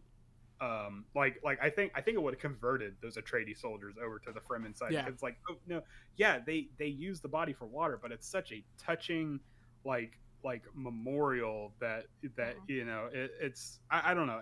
I thought you were right, Jose. It was a really beautiful moment, like how their funerals are conducted. Yeah. I mean, I'd much prefer that kind of funeral to the classic funeral that we get of everyone stand around the grave, cry for a little bit. All right, bye. We listen to sermons that are not personalized to you, and this whole storytelling, remembering, collective remembering is really beautiful. And everybody takes a token of that person that to remember them by, and it also kind of showed like how sensitive or not sensitive, but it gave a little bit of depth to James's character because he played the balisette, so he was a musician and stuff like that, and and it's just like okay, so we only knew James as this knife fighting like high temper hothead. Hot-blooded person, but there was obviously there had to have been a more sensitive side because he had all this stuff to him. And it actually kind of it attaches him to Gurney in a sense, and we have such like a deep love and respect of Gurney at this point that just thinking of him as like he's a balisette player, like he's in the same camp as Gurney. He's a fighter. He's a musician, which means he's probably he was probably well versed in script or what have you. But just so much more depth and I don't know, appreciation. It was such a small touch that revealed a lot. To us. And I think if it wasn't for not just the ballast, I mean the balisette was obviously what got the tears flowing, but if it wasn't for like those little things, it probably would have cemented Paul with the idea, okay, killing is just a way of life, because it wouldn't have personified that person that he took the life of, and it was a really beautiful moment, and All right. On to the next one. Were you surprised by the amount of technology the Fremen have at their disposal? Kind of. Like there was. I think they're talking more about like when they were making. I think that question is referring specifically when they were making the moisture catchers. Yes. That Paul walks by it, and it was like it was like such a small thing that allowed plants to grow. Which is so interesting to me as a gardener because I'm just sitting there like, I've seen things like semi like this. Like these are actually like, oh my god, this is so cool. But I also count it as like the still suit manufacturing. I'm even counting like the poisons that Jessica and Paul can smell, and the explosives and things like that. Oh, and the water measurement thing when they pour the water into how it was perfect, like super accurate, and then like water doesn't stay on the. It doesn't. Fremen are perfectionists. Yeah, perfectionists. Absolute like not moisture wicking, but like so slick and nonstick that not a single drop is wasted. Yeah. Nope. Every last bit of moisture. It's not just about water. They said the focus is about moisture. Like Yeah. every last lick of moisture is preserved in every way possible. And I think it's something that's kind of hinted at in the earlier chapters, like the sand compactors, the Frem kits, the still suits, everything else that are very specific to Arrakis. But it's technology that had to be developed Yep. there, and you can't find anywhere else in the universe. Yeah. Also, So before I just want to add to that list, like the way they just seal caves to keep all the moisture. yeah, Like that's so the cool. moisture locks. Yeah. Like Yeah, it's I want to very. see that in the movies, like how they do that, Ugh. because that'd be pretty cool. I want to see some sand compactors. It's just a painter's tarp. It's just a Looking Ziploc like bag. my kitchen right now. Yeah, just trash bags on You gotta make- doorways. You got to make sure the seal is tight. on Yeah. it. But You gotta double up. It's gonna be a hot night. Yeah, there you go. It doesn't surprise me how far they've come. I'm sorry. Sorry. no. I mean that just makes me wonder, like, how do they get the resources to make this stuff? Like where do they go to get the technology to get the thumpers and There's a Walmart in every CH. Okay, but there's no water. Damn capitalism! but it's like how did they come across like the hydrophobic like materials needed so that the water doesn't wick on the surfaces? I wouldn't be surprised if they They make it did- themselves. Well, they did kind of hint But at how? Liette How? being a part of that about the technological advances and about the education. Oh, yeah. Apparently, Kynes had a lot to do with structuring And and probably had a lot to teaching. do and teaching and technological advances. And they've also probably raided all of the original ecological testing centers throughout the desert for scavenging for materials and things like that. So I'm sure that Kynes was able to secretly gather all the materials they needed, or at least have sources through the smugglers to get certain kinds of I wouldn't be materials. surprised. Yeah. I was actually going to say, is this where the smugglers come into play, where they Yeah. can smuggle in technology that's like, oh, we obviously can't let the guild know that the Fremen have this kind of technology, Mhm. because the moment they do, ears are going to prick up. So this is where Gurney Halleck's future crew kicks in. Apparently, where Gurney Halleck's a space pirate now. I don't know how cool that is. I mean, he already looks like one. So sure. Yeah, I was gonna say he's got the instrument, he's got the scars, he's doing great. He's a mass of scars with an eye. So sure. Like a beholder that got into a wood chipper. Yes. Yes, that's exactly. I mean, as the book goes on, he gets more and more scarred up. Just Never fights, just more scars. They just appear. by the way, I totally forgot. This is my like Jose Yue moment. I keep forgetting that Cheney is Kynes' daughter. Yeah. 'Cause- I did too. I completely forgot about that. Me too. Until it mentioned, I was like, wait, what? because what's it? She gets introduced alongside Stilgar. So I'm like, okay, so she's Stilgar's daughter, Right. obviously, That's But it's like, yeah. no, wait, stop. I keep I am forgetting Cheney, that. daughter of Liette. Khan. Yeah, and it's just like even after she like departs from the group a bit to grieve, I'm like, yeah, no, she's Stilgar's daughter. Wait, no, she's not. Wait, fuck. Yeah, which in a sense, she is essentially Fremen nobility. Yeah. Yeah. He was in charge of their siege and in charge of the Fremen. But see, that doesn't help me, because she's Fremen nobility. This is Stilgar, the most influential leader of the Fremen. So, But Stilgar was also Kynes' brother. I think it's because we don't see Kynes in like a siege and leading people. We always see him with like a small group and like Yeah. that scientist, quote unquote. yeah, we see him in more civilized areas. We don't see him. Well, with except for his that part of people. the desert, but whatever. I am curious if they're going to bring that into the movie. Yes. 'Cause I don't remember them mentioning it. Swear if they don't kill. They really should, because that would be a really good scene to have in an incredibly trippy moment. Like, Yeah. like hold on, where does the Dune movie end? Like, It specifically. ends before you get to the CH, after the battle with Jameis, but essentially it's kind of odd. Wait, They're travel. They fight with Gemmas? Yeah. Oh, I gotta watch the movie again. I can't remember now. You gotta watch that movie Okay, again. so Yeah, so the fight with Jameis happens, and they're traveling to the CH, and off in the distance you see like a Fremen riding a sandworm. And then okay. And then yeah, essentially like Chani looks back at Paul, and she's like, "This is only the beginning," and then credits. Isn't like the very last shot is Kynes with the hooks looking down at the desert?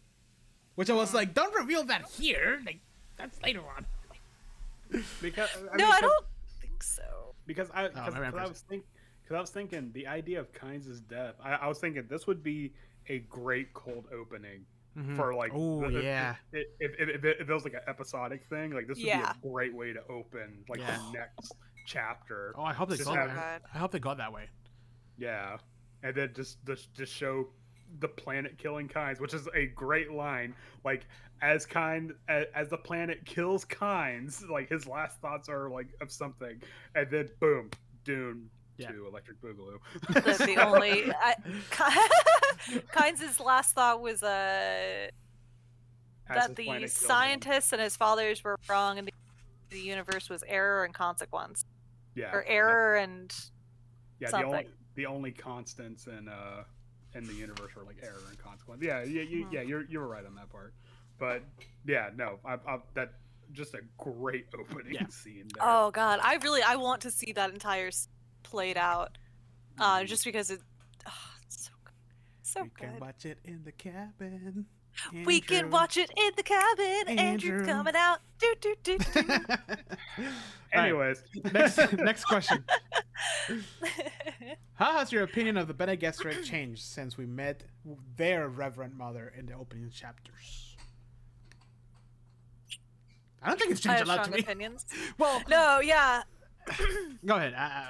My thoughts are. I have really strong opinions about the Bene Gesserit, just because everything I've read. But I think this is one of those moments that actually pulls back the curtain on the Bene Gesserit and takes away some of their, I don't know, because the Bene Gesserit work by living in the shadows and work through secrecy.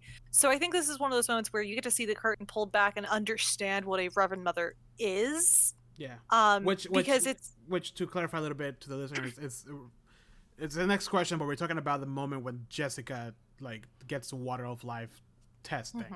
So go ahead, Heather. Sorry. Yes. And it pulls back the curtain to see that Reverend Mothers are not only these high level Bene Gesserit, but they are also literally the keepers of the history. They're the ones that have seen down through the generations. Through all of the Bene Gesserit that have passed before, which is something you do see a lot more of in the later books. But yeah, this whole idea of memory transference, of being able to change on a molecular level. That was so badass. Like when I started describing that, I'm like, what's happened? Oh. That's happening right now. You just pull this out here, and you replace this, and you just shift this around, and there goes the helium. Bye. There's no more poison. She literally she changes it down to a molecular structure. It shows not only the power, but the intelligence and the understanding of every aspect of their universe and being. So you guys have full download of all the history of the Bene Gesserit in one go.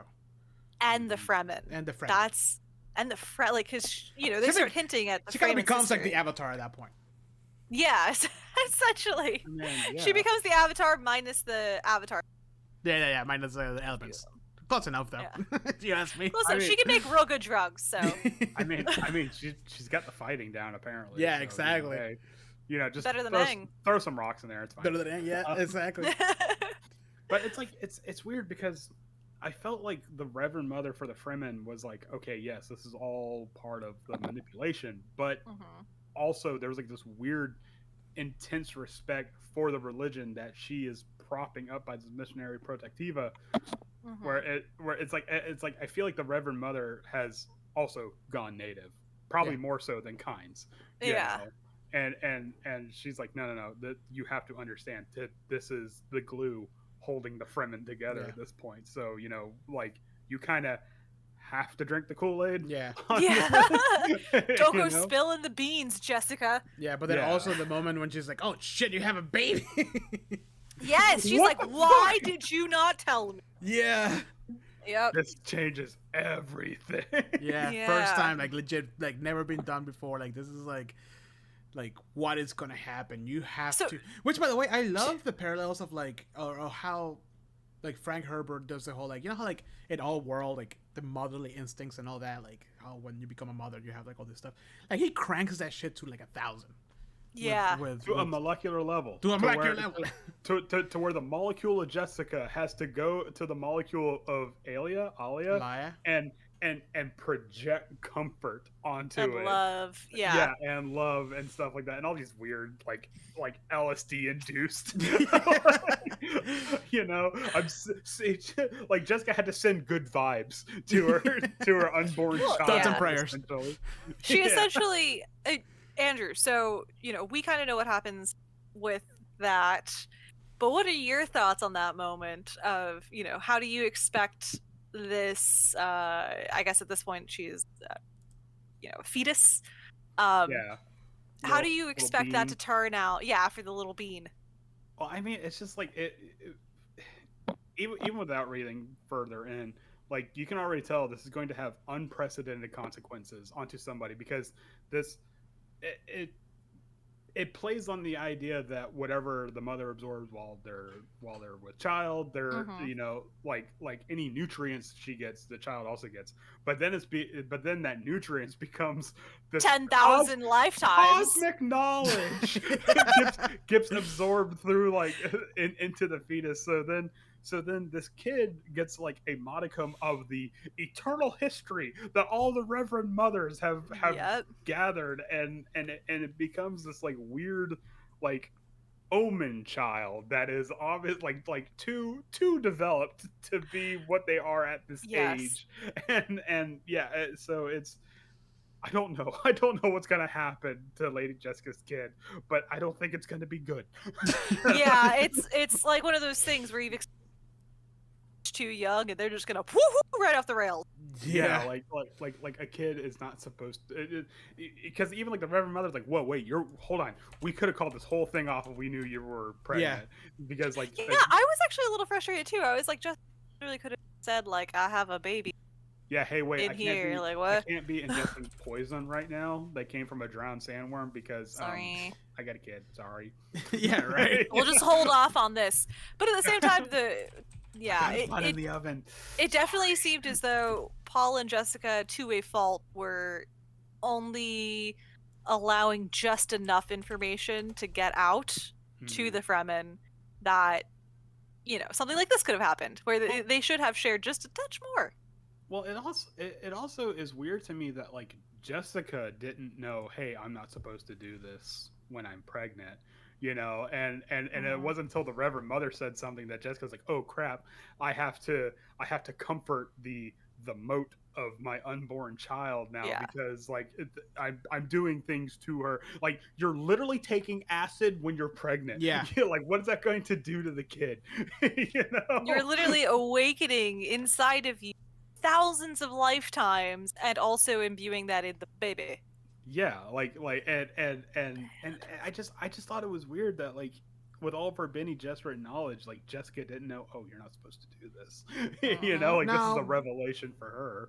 No. I think Jessica knew. She just took the risk because she thought that there was no way to go back. Right? You think? I think it's like actually in the book, if I'm not mistaken. Like she was like, I know there's a risk, but I cannot back out right now. Like as she's getting the. Yeah. But I mean, it's just like, is this unprecedented? Like, It's never happened. According to the Reverend Mother that she's just fucking infused with, yeah, it's never happened.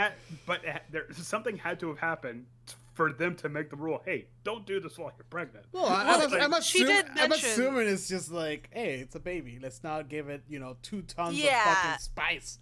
I'm sure. Yeah, they understand the opening of the mind to so much consciousness, or so many other consciousness will fracture of child. So they're okay with eugenics, but only to a certain level. This is where we draw the line. They draw the line somewhere, Andrew. Okay? Yeah. Situation that gets a little. You dropped out there. You for a second. completely cut out there. I'm sorry. Oh, I was saying the Bene Gesserit do drop into a eugenic situation that gets real dicey. Yeah. Because like even Lady Fedric was like, "Is this really a line we need to preserve when looking at Fed Ratha?" yeah. Ratha? But Jessica, this is the second time she is doing something Out of line. unprecedented and against, common sense. I guess. Give her leather jacket and cigarettes. She's officially No, a badass. not when she's pregnant. Jesus Christ. She doesn't Well, care.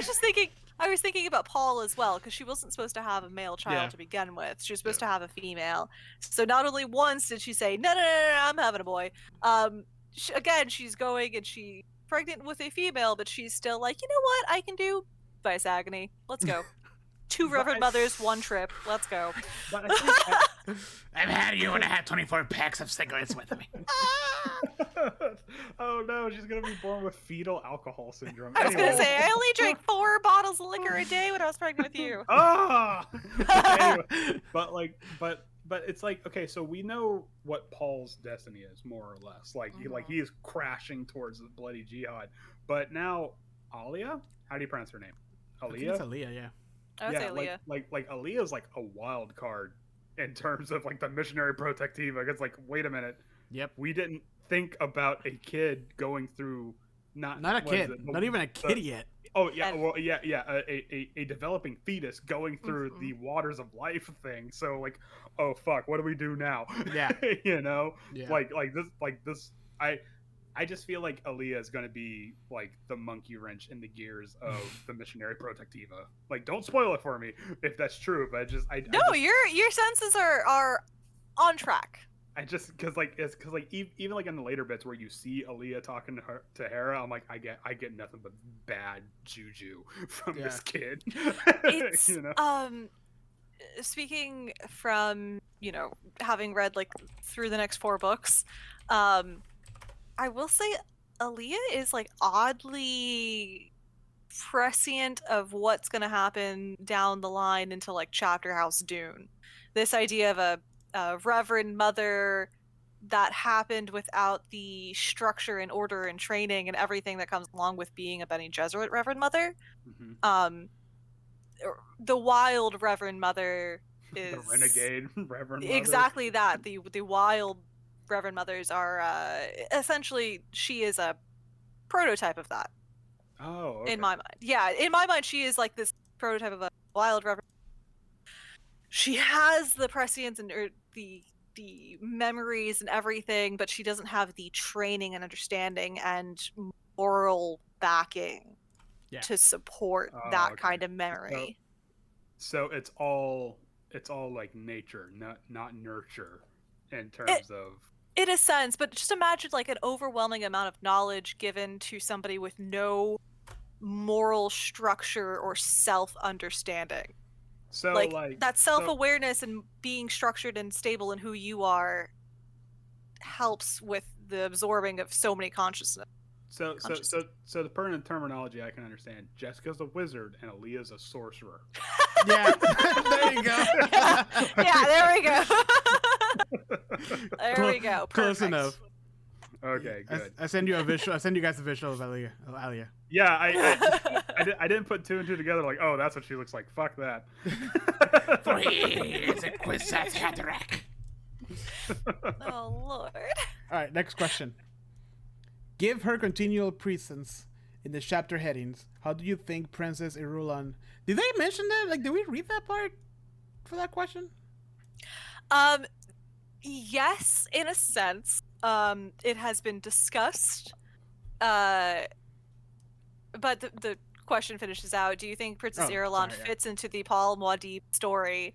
And yes, absolutely. Yeah. In a very strong way. But it was definitely hinted at in his discussion with Kynes before the attack. I remember, yes. Yes, yeah.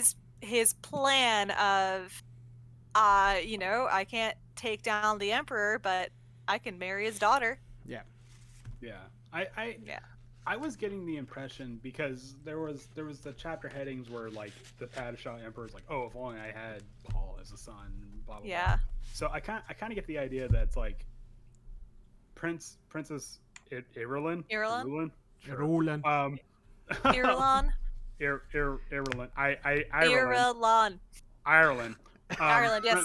Yeah, Princess Irulan is like recounting Paul's stories while Paul is a older like Right. Muad'Dib, like graying hair, recounting. Oh, hey, this is my time in Iraq. I obviously don't know if that's true or not. Don't spoil it for me. But that's the impression I'm getting. where it's like, oh, this is like deathbed confessions of Paul, and she's like writing it all down, kind of a stuff, and like just making notes of everything he's saying, because we have like the saying of the Muad'Dib and private reflections of the Muad'Dib and blah blah blah and all this crap about the Muad'Dib.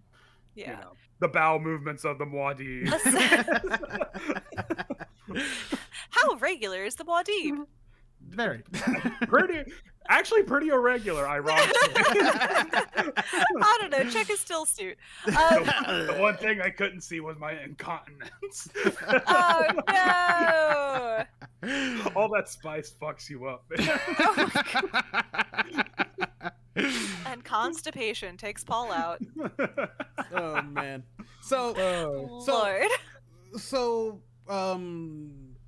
Jessica takes the water of life. She fuses with the Yes. Reverend Mother. She becomes one. The baby gets all fucked up. And after all that, she turns the water of life, which is a very strong poison, into non-poisonous. And then she's just like, give it to the people. Let them have their orgy. And then before that, she's like, or Shani's like, oh, it's your turn now, Muad'Dib. And then, or Usul. And then she gets him to drink it. And he just fucking unlocks. Fucking past, present, future, sideways. It's Him all at and Shani once. both. They literally trip together. Well, so you know they poor don't specify about the orgy. I think the orgy just means that they all drink it and they all like, you know. I think I it don't think it's doesn't- an actual orgy. No, Yeah, no. I think- It's not I a think it was sexual. I think it was a symbolic orgy, not like still Right. All right, let's do this thing. Yeah, this. Still girl's the only one Still without a suits shirt. off. Yeah. Well, and Lord. I think Keep this the is, still suit on. We're gonna need this moisture. and I think, but the thing is that you know, going back to what you said earlier about how like everybody's so united, so tight, even though like they kill each other, no problems, suicide. I think this has something to do with it. Like, this is a big time thing of how they're all united, right? And it's this fucking blending of the minds with everybody in the see it. Yeah, and you obviously have to be able to trust your. Wait, I'm getting really deep into tripping here, but you obviously have to be able to, you know, the people that you are around and your companions to be able to fall into this. Yeah. I don't know, trippy group Yeah. trip. Yeah, and I like to imagine. I like to imagine that everybody's just like, "Whoa, man, how many fingers do I have?" And Paul is And just Shady's over there just like rocking a fake baby. She's like, wow. Paul is just like mouth opens, 5 different voices coming out of it, the eyes shining sideways. It's just like tripping like the hardest. Yeah, I mean, some And then Jessica's just some of these Fremen are like, why do you cook bacon while you bake cookies? And meanwhile, Paul is just like seeing everything that ever has been and ever will be, but never, and stuff like that. And I'm just like, I'm just thinking, this poor kid, he can't eat or drink anything without it. Like if I was Paul, I'd just stop eating because I'm like, Oh my god. I Yeah. mean, I can't. This poor guy, he can't ingest a single thing without him like freaking out and like just going through all these prescient visions. Yeah, or like everything, and he really sees all of it. Like he goes through like Fade Ratha, Bene Gesserit collective reading program, which is like they talk about it here and there, but he flat out is like, "Yep, collective reading program," and we're like, "Wait, what?" He unlocked the Konami code. He just fucking Up, down, down, left. I I mean, know. yeah, no, He sees the Matrix. he drank the water of life and he got into the debug menu. And he just like saw everything. That's he Howard on a no-clipped regular day. through the universe now. Whoa. And that's how that chapter ends. Yeah, and that's yeah, it. and then it jumps 2 years ahead. I thought it was 3 years. 2 years, Maybe I 3 missed it. years. I was under the impression it was 2 years because the Baron asks his new captain of the guard, "How long you have been serving me?" And the guy's like, "Oh, 2 years." Yeah, that's what I now?" based it off. I thought it was 3 though. Oh, okay. Oh, Yeah. okay. You guys keep talking. I'll look it up. And while like, where's my captain of the guard? And he's like, what? On his own chair, like on Oh, his yeah. throne. He's Andrew- just like, oh, what? Andrew's right. Almost 2 years. That's what he says. Almost. Yeah, 2 almost 2 years. years. Yeah. So, I actually So skipped. he's what, 17? Yeah, thereabouts. yeah, But 17, I- 18. Yeah. But I really delight in the fact that in these 2 years, time has not been kind to the Baron's mental health because he is paranoid to an absurd degree. Yeah. Where he's like, okay, you two drag those men out. Yeah. And then after those two leave, and you kill those two. Yeah. I didn't like how they dragged that guy out. Also, go kill the slave master. He's an inept chess player. I just Yeah. love. Yeah, I can't just- have bad chess players in this house. I just love how the chapter starts. The Baron Vladimir Harkonnen raged down the corridor from his private apartment, flitting through patches of late afternoon sunlight that poured down from high windows. He bobbed and twisted in his suspensors with violent And movement. Oh my god. Yeah, I was like The food. listening to this chapter because I was trying to do stuff before we started the podcast. I legitimately was like, wait, what the fuck? As soon as he said, yeah, kill the slave master. I was like, Yeah. good thing I'm a good chess player. Shit. Hey man, listen. To be fair, he did it because he knew, like he knew that fate. I know, but I but thought the it was so reason- funny. But I think Can't have an adept chess player in our employ. I just think it's so weird that like the Baron is like, oh no, kill the slave master because he's bad at Cheops or whatever the name of the game is and stuff like that. Yeah.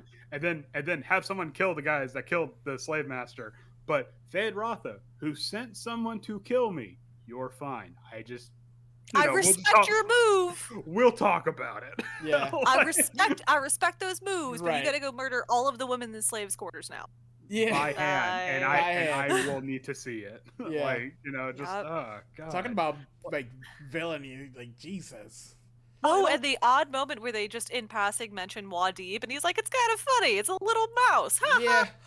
It means desert. Let Coming them- for you. No, Let oh, them- these let silly them keep- Fremen. Let them keep their religion.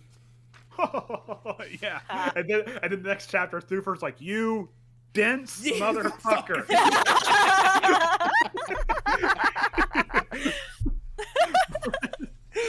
Hey, I man. feel like Hawat went from like a respected mentat, and then at some point he went to the Baron's employee, and yeah, he's chain smoking, he's Yeah. drinking, he was just like this. These Well, stupid fucks. It even says the very first line is, I've sat across many rulers of great houses, but never seen a more gross or dangerous pig than this. But, so that part right there is from another chapter for next episode. But I know. But hold on, we haven't really touched on how the Harkonnens are keeping Howard. What? Yeah. Howard. Yes. Like they're giving him poison constantly, and the antidote is in his food. He doesn't know it, or does he know? No, he doesn't know, right? He doesn't No, know without his knowledge. Right. So the minute they're like, oh, let's stop giving the antidote. I was under the impression that he was already poisoned, and they just keep microdosing him the antidote. No, but they So put the they poison in started- there too. Yeah. Yeah, they started poisoning him as soon as he went into the ploy, and the Baron made sure to not reveal that to Hawat. But essentially, if it is withdrawn or if he escapes or anything like that, Yeah. it will If it's- take effect. If he stops eating the way food that- that they're giving him, yeah. Yeah, the way that they are keeping him in their employ is essentially they've told them that, like, hey, Atreides, you're dead and gone. Yeah, I know you're mad at me, but you really want to get your revenge against the Emperor, and I'll take Yeah. you there. Yeah. Yeah.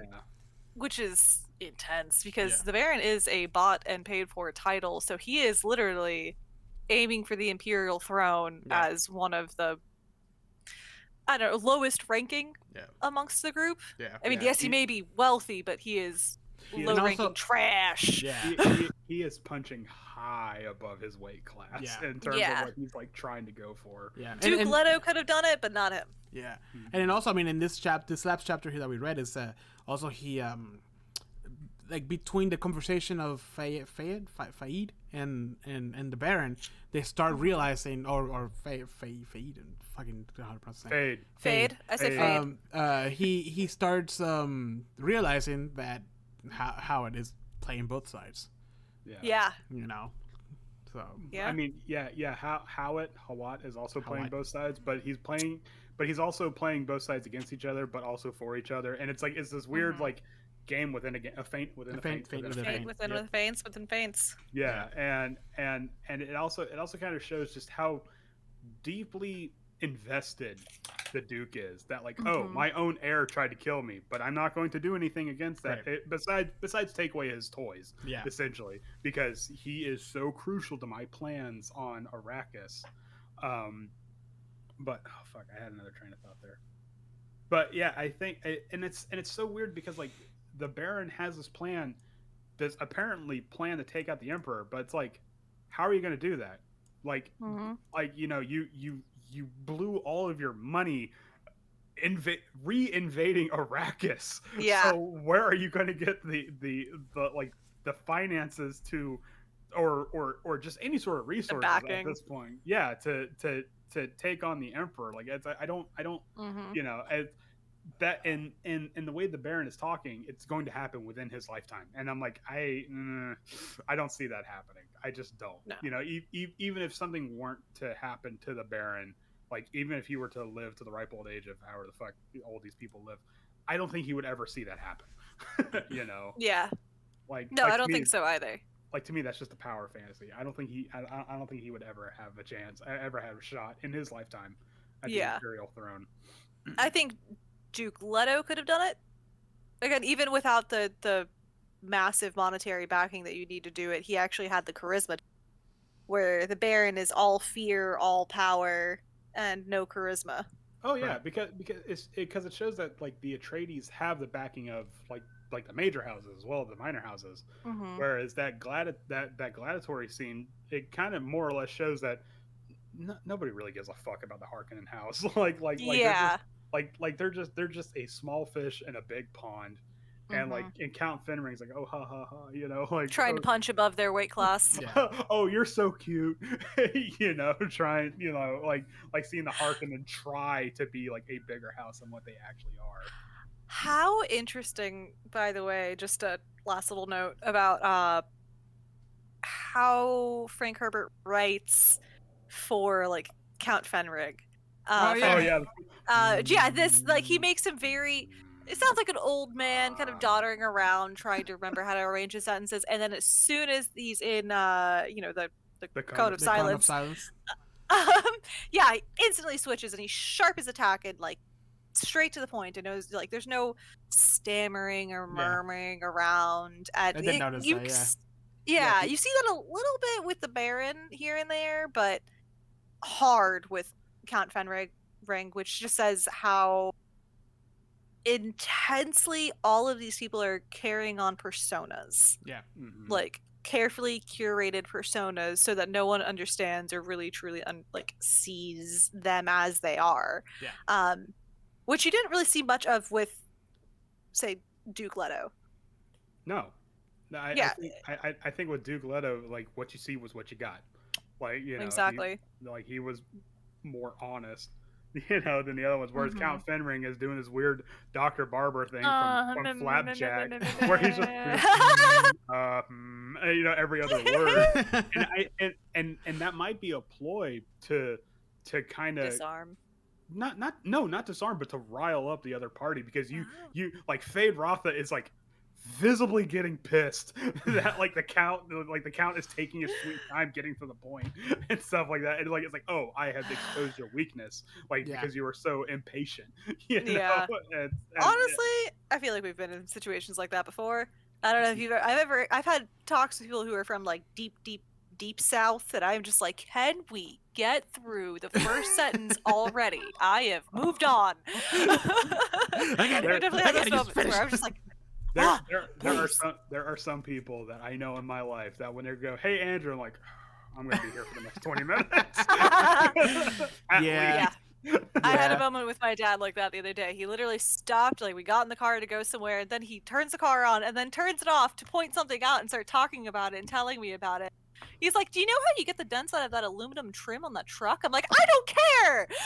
Stop it! Drive the car! Let's go!" That's fascinating. But exactly that kind of like, just Yeah. tell the story already. Which, But- yeah. But I mean, I just think that kind of shows that all the, maybe, I don't know if the minor houses do, but I think all the great houses have a ploy, you know, Mhm. like Atreides was, we are thinking 5 steps ahead in Right. terms of what's going to happen. Count Fingering is, I'm this doddering old man, but then behind closed doors, like you said, sharp as a tack. Whereas Yep. Harkonnen is fear and power and Power. whatnot, and sadism. You know, so it just kind of shows that. Well, I mean, yeah. Well, no, it is. It's, you know, it's. I mean, even in a public eye, that gladiatory fight, that was Mhm. sadistic. Like, come on. That, Oh yeah, no, the Jesus was not disagreement. That was more like, oh my god, yeah. Yeah, no, like yeah, that fight in the arena, like I said before, just a prolonged execution. But it just shows that every house has like a kind of like trademark, Yeah. Yeah. Yeah. political ploy, you know. And all of them seem to have not necessarily battle language, but coded language. Yep. Mhm. Although they don't refer or at like least the smart ones, not the Baron. Though. the smart ones. Yeah. The Baron doesn't. And you can definitely tell that the higher level houses have their coded language. I love that the Atreides actually did call it battle language, Mhm. which shows their mentality and where their focus is. Well, And I yeah, think you see that even just in their fighting man in the gladiatory fight of like, this man was a soldier, but he was a well-trained soldier. Yeah. question, and this is a long shot. There's, you know, a bit of a Hail Mary, but they call Gurney Halleck and the smuggler, I forget his name. Smuggler calls Gurney Halleck. Tuck? Sure. Calls Gurney Halleck the fighting man. Now, Oh. the first edition of D&D had 3 classes. It had cleric, thief, and fighting man. Magic user, thief, and fighting man. Do you think that was a reference? Because I want to say yes. Because I can only hope. Because I want to interweave these two together. I can Anyways. only hope.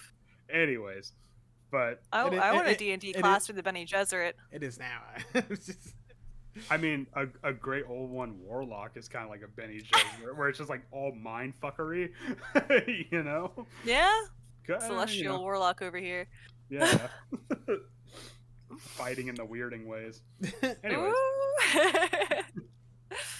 All right, I think that's it for the questions.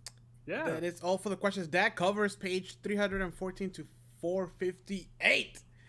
And then we have one more episode where we finish the book, and I'm telling you from here on out, it's gonna be nuts. You want a Fremen? That's the episode you want a Fremen, Andrew. How do you feel? You get all the Fremen now. You got all the Fremen. Yay! Any part that was like Fremen, I was eating that shit up. I love Fremen. like the Fremen culture is just like this, like beautiful yet also brutal Yeah. kind of like. I mean, it's a lifestyle they have reflection to of live. the desert. Yeah. It is Yeah. beautiful and brutal. Oh God, I love it. I like I said, I was eating it up. This is great. I can't believe it took me this long to read this fucking book. It's a Oh, great shame. book. Even I read it before Okay. you, which is saying something. I've been delighted to be able to talk about it with anybody because not many people I know have actually read this book or read it recently enough to know what the hell I am saying. Yeah, right?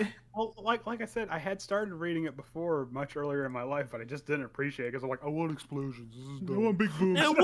I want pew pews. Yeah. Right, Political tension, stupid. Yes.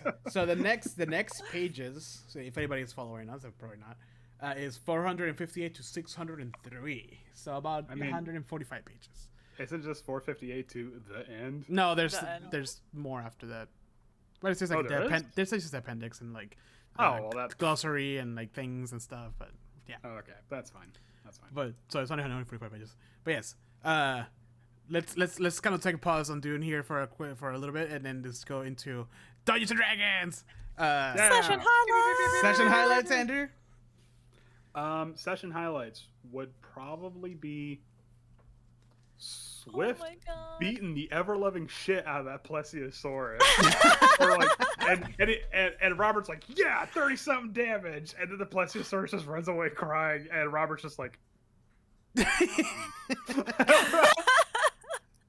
and then like everybody gets mad at Swift, but then Swift's like, you guys would have all done the same thing. I was, yeah. How I they think between hurt them Jose and so- I, we were all like locked and loaded Yeah. and ready to blow this I thing have out a- of the water. I have my character sheet open, and like I had everything. Like I want to do this and this. Oh wait, no, I got it. Like I want to use my Yep. my twin spell. Like I was ready, and it just. just went. So, quick recap for everybody listening. Yes. We were going to hunt down a lake monster. Yes. We had a few sketchy moments along the way. Yes. Swift almost died. And then Swift almost died. He got snatched up by, or sorry, they got snatched up by a knucklehead trout.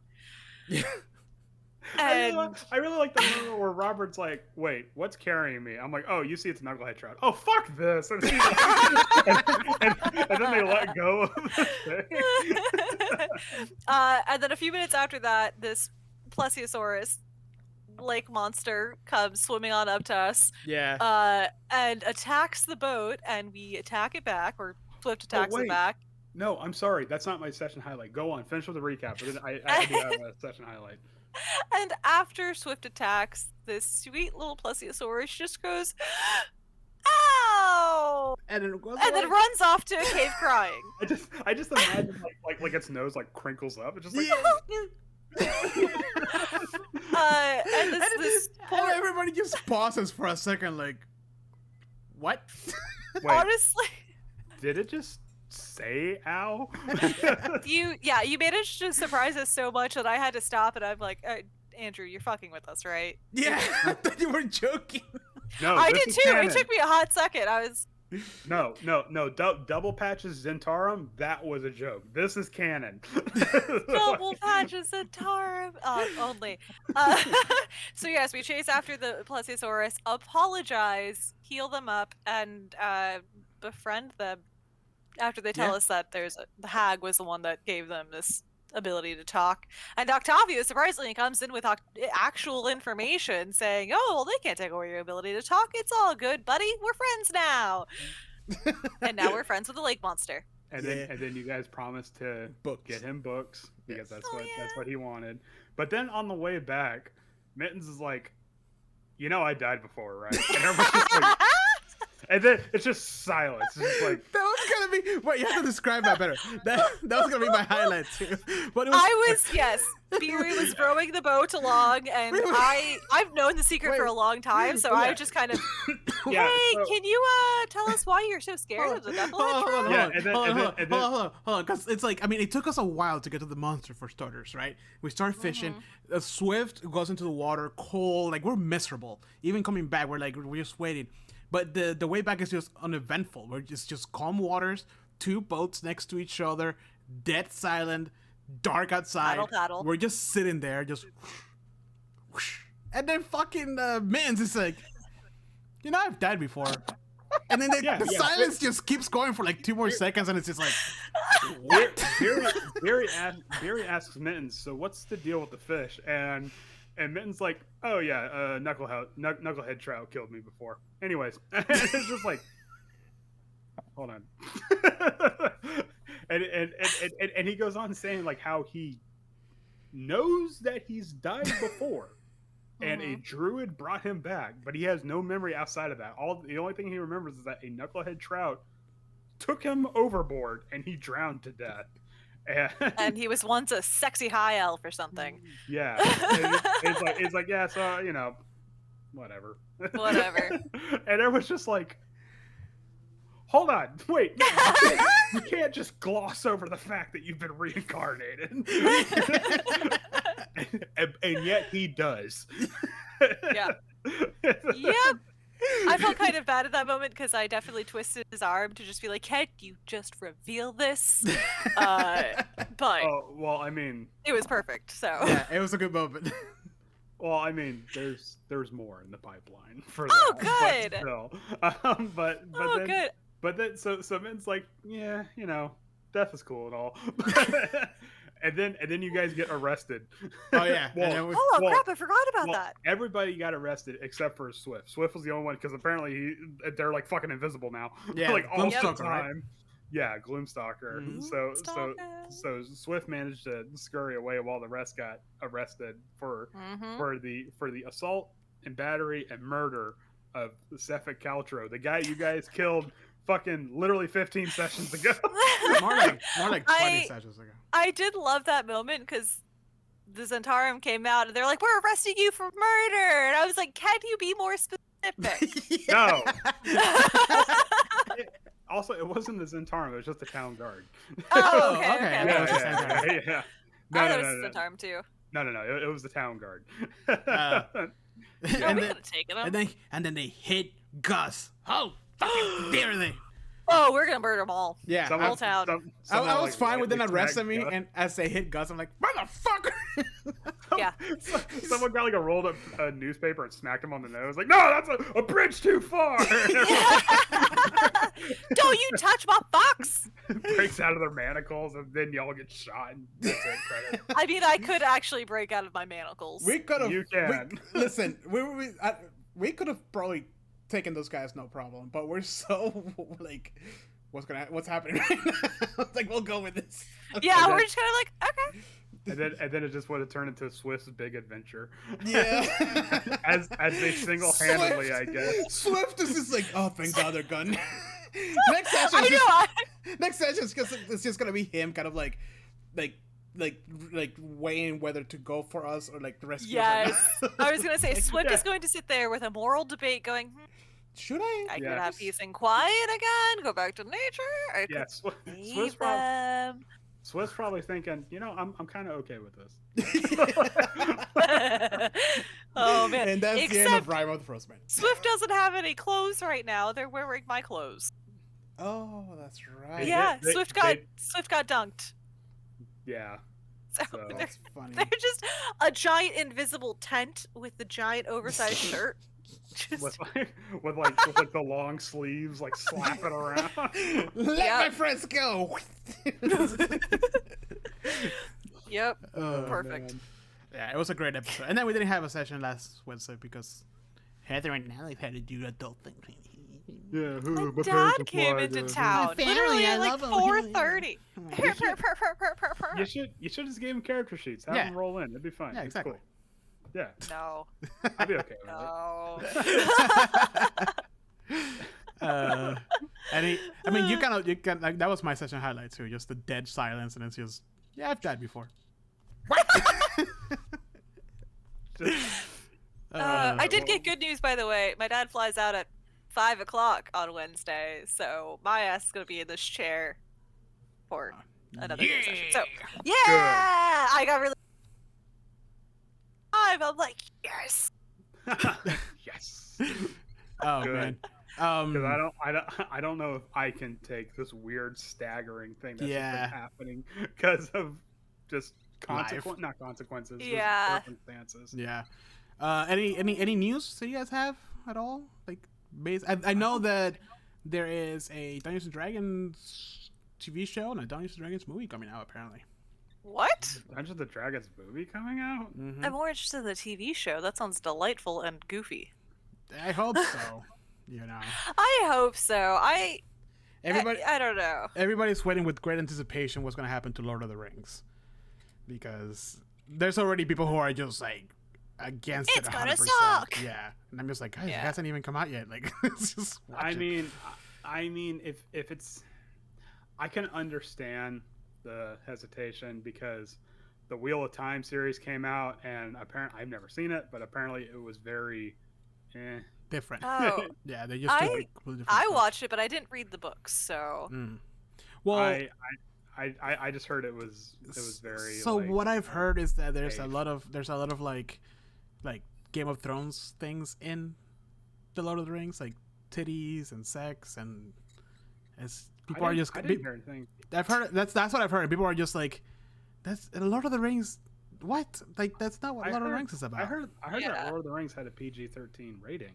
Oh, Like- then maybe like, it was well, maybe it was just people like flipping shit for no reason. Then I mean, it could have just been people worrying because it's going to be a mini series based on a beloved fantasy setting. yeah. But I heard that the Rings of Power officially has a PG-13 rating, Oh, okay, then But- maybe not. which means Okay. violence. You know? Haha! Violence, but no boobs. No Sorry, guys. boobs. Wow. That's fine. That's the way Tolkien wrote it. Yeah, it's true. Yeah, honestly, we could have cut Game of Thrones down a couple seasons if they just removed like 90% of the excessive, Of the nudity. boobs and dongs. There was one episode in particular. I'm not going to recount it, but I'm like, this is just like straight pornography. Yeah, this is excessive. Yeah, like this is disgusting. Yeah, it's just getting to the point of like, what happened to the storyline? And is this contributing in any way? Like I get it, haha, debauchery. Okay, moving on. Yeah, but there are more- HBO is. Yeah, HBO just kind of like opened the floodgates when it came to sexual debauchery in that Mhm. show. Like, Same thing with like Deadwood. They just opened the floodgates of how many cuss words they could jam into every sentence. when historically people in like Deadwood era were like, dang nabbit, like they didn't curse like that. Apparently, they said that was accurate for Really? time period and like that frontier lifestyle and that rough and tumble everything. I But mean, to me, it just seemed excessive. Yeah, well, I Yeah. literally sat there when I first watched it, like as a kid, because I watched HBO way too young. I literally sat there with a notepad. Chick, chick, chick, chick, chick. I had like 300 cuss words by the end of one episode. Like literally. Just, I mean, it might have been period like accurate that there were curse words like that back then, but not that everyone was cursing like a drunken sailor at the same time. So. Oh my god. What was the stupid curse that Stilgar insults Jameis with? Oh. Oh yeah, you worm-faced, crawling sand-brained piece of lizard turd. Oh my fucking god. If I was I'm so Paul- glad you took Okay. note of that. Okay, I'm sorry. It doesn't matter if you're the Muad'Dib, if you're the Lisan or whatever. If you're a 15-year-old and you hear someone get called a lizard turd, you're gonna at least Yeah. For real. Oh my god. Can you imagine that guy brought up during the funeral scene? Like, hey, remember that time I called a lizard turd? That was pretty cool. Yeah. Oh man. Worm-faced. Because all I can think Worm-faced. is that massive horrifying. Oh. Oh. This book has really introduced me to some like polite but like derisive, Cutting. yeah, like cutting insults, like tank-minded, worm-faced, you know. Ugly of mind and body. Yeah. Hideous scar will whatever. Yeah, hideous Hideous, lump of like- scar. Oh shit. Beautiful. Just beautiful. Gentleman insult. Oh, all right. Any other news? Anything else? No. Oh, I think there was we're the new release of which I still haven't fucking read it. I need to get through it too. But the new Dungeons and Dragons release, which is quite gorgeous. I have it right here. good. Wait, time out. Bisbins? Oh. Oh, so pretty. Yeah, it is just beautiful. And new one is Monster of the Multiverse. I got it. Oh my god. It's like cute. Can you bring I- that I to the love- gaming weekend? I love the bag. Look at that. It's gorgeous. Yeah, the white soft touch paper cover, the Oh my it goodness. has foil around it, and it has like UV spotting, so you can it has like texture on her hat, the scales, her wristband. Yeah, it's pretty cool. And I need to read God. it because there's a lot of memes out there about like Bispin. Yeah, you haven't seen those yet? No. Oh, I don't know what it's about, so I gotta read it. I haven't gotten there. It must be something with his backstory, but it's all like Bispin being like an empty birthday party and stuff like that. And I'm just like, what is wrong with Bispin? Like, Oh no, not that. I know what you're talking about. No. What it is that I know exactly what you're talking about. Oh, okay. It was somebody on on like a D&D subreddit was talking about how their adventurers encountered a brass dragon, Oh. and the brass dragon just wouldn't leave them alone because it's a brass dragon. And they're super curious about Right. everything. So they're like, okay, hey guys, listen, we need you to go out and get supplies for a birthday party. We're gonna throw a birthday party. And the brass dragon's like, oh, who's it for? I'm like, oh, it's for you, of course, but we need you to go out and grab this, and when you come back, we'll have a birthday party for you. And the dragon's like, okay, it flies off, and then the adventurers fuck off somewhere. Oh my god! And now everyone's like, so this, and it's like a young brass dragon. It's not like an adult brass dragon. It's like, so this little guy is gonna come back, and he's just gonna be waiting for these adventurers to come back for a birthday party that will never happen. Oh my god, that makes me want to cry. It's so mean. So that's where it's from. I'm tearing up. That's so cool. And it's like what's it? The brass Oh dragon's my name was like Barnaby or something. Barnaby, like that. So that's it. Yeah. yeah. So everyone's like justice for Oh Barnaby my and his God. birthday party and stuff. I literally teared up. That was so awful. It's a Like, I don't- fictional thing. I don't care what your alignment is. You're evil now. You're an asshole. That's Yeah. straight up evil. Oh my god. So that's where it's from. Oh, Yeah. 'cause Well, I guess. you know what? We'll throw Plessy a birthday party. Yes. Let's do it. Let's do it. Next episode is gonna be Barnaby's party. Birthday party. Yeah. not party. But no, next episode you guys are gonna get like hosed down in a prison cell. Oh god. Just Octavio hit with delousing. Yes. My tender skin. The second they do that to me, I'm just gonna break my manacles. Be like, do it again. Do it again. Just inserts the bed cushion.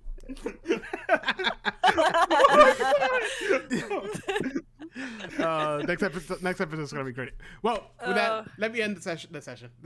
Let me end the episode. Thank you guys for joining us. We'll be back with another episode in 2 weeks for part 4 of the Dune book club. The final episode. Yeah, will Andrew survive? Stick around, you know. Probably not. Mine's gonna be blown. I mean, I'm You won't believe what happened to Andrew. His mind exploded. It's gonna be me, and then people will be like Andrew, and then I go forward, and the back of my head's like, Oh no! Oh God, that's terrible. It's called the Herbert aneurysm. Oh, gross. But yeah, we'll be back in 2 weeks. So please make sure to follow us. We have a Facebook and a Twitch where we go live if you're listening to us through our regular podcast. But you can also find us on Apple, iTunes, Spotify. I think we're on YouTube, Google, everything, all the podcasts ever created. We're there. Nobody listens, but we're there. We also have Dungeons and Dragons every Wednesday, or mostly every Wednesday. well, I mean, this year it's been like every other Wednesday. Yeah. But we're playing Rime of the First Maiden, and Andrew's DMing, so make sure to come check us out on Wednesday and join us in our adventure and our crazy madness. We are 24 episodes in. We're only level 3. Yay! 24 sessions, I mean. We also have Epic Library of Epic Games on Tuesdays and Thursdays. On Tuesday is me, where we just play video games and talk and chat and relax and have a good time. And on Thursdays is Alex, and we do the exact same thing. But right now, your Solid 5 one was like a sleeper hit. Like, yeah, I know, right? I was not expecting to get as many views as it did. So right now, I'm gonna be streaming a lot of Metal Gear Solid 5, so you can join us, have me or watch me extract highly skilled soldier number 18 because fuck you, Kojima. Actually, no, that's a Konami move. But yeah, we're playing that right now, and I'm trying to get that done so we can play Horizon Forbidden West after that. And then after that, Elden Ring. I don't know if I'm going to stream that, but if I'm not going to stream that, then I'm probably going to play Pokemon Arceus. So a lot of things is happening. So make sure to tune in on our Twitch to check some of that out, and our Facebook as well. Leave us a message. Send us some love. Give us a review. Only if it's 4 or higher stars. I don't care what you write. Just give us 4 or higher star. Love us. Yeah, love us, please. But with that, thank you guys so much. I hope you had a good really time. Just acknowledge us at this point. We're here. I hope you had a good time. Listen to our rambles on Dune. Read the book if you haven't yet. It's a great book. But if you have some comments, please leave us below. And with that, you'll have a wonderful rest of your weekend. And as always, keep on gaming. Bye. Bye. Bye. And with that, I'm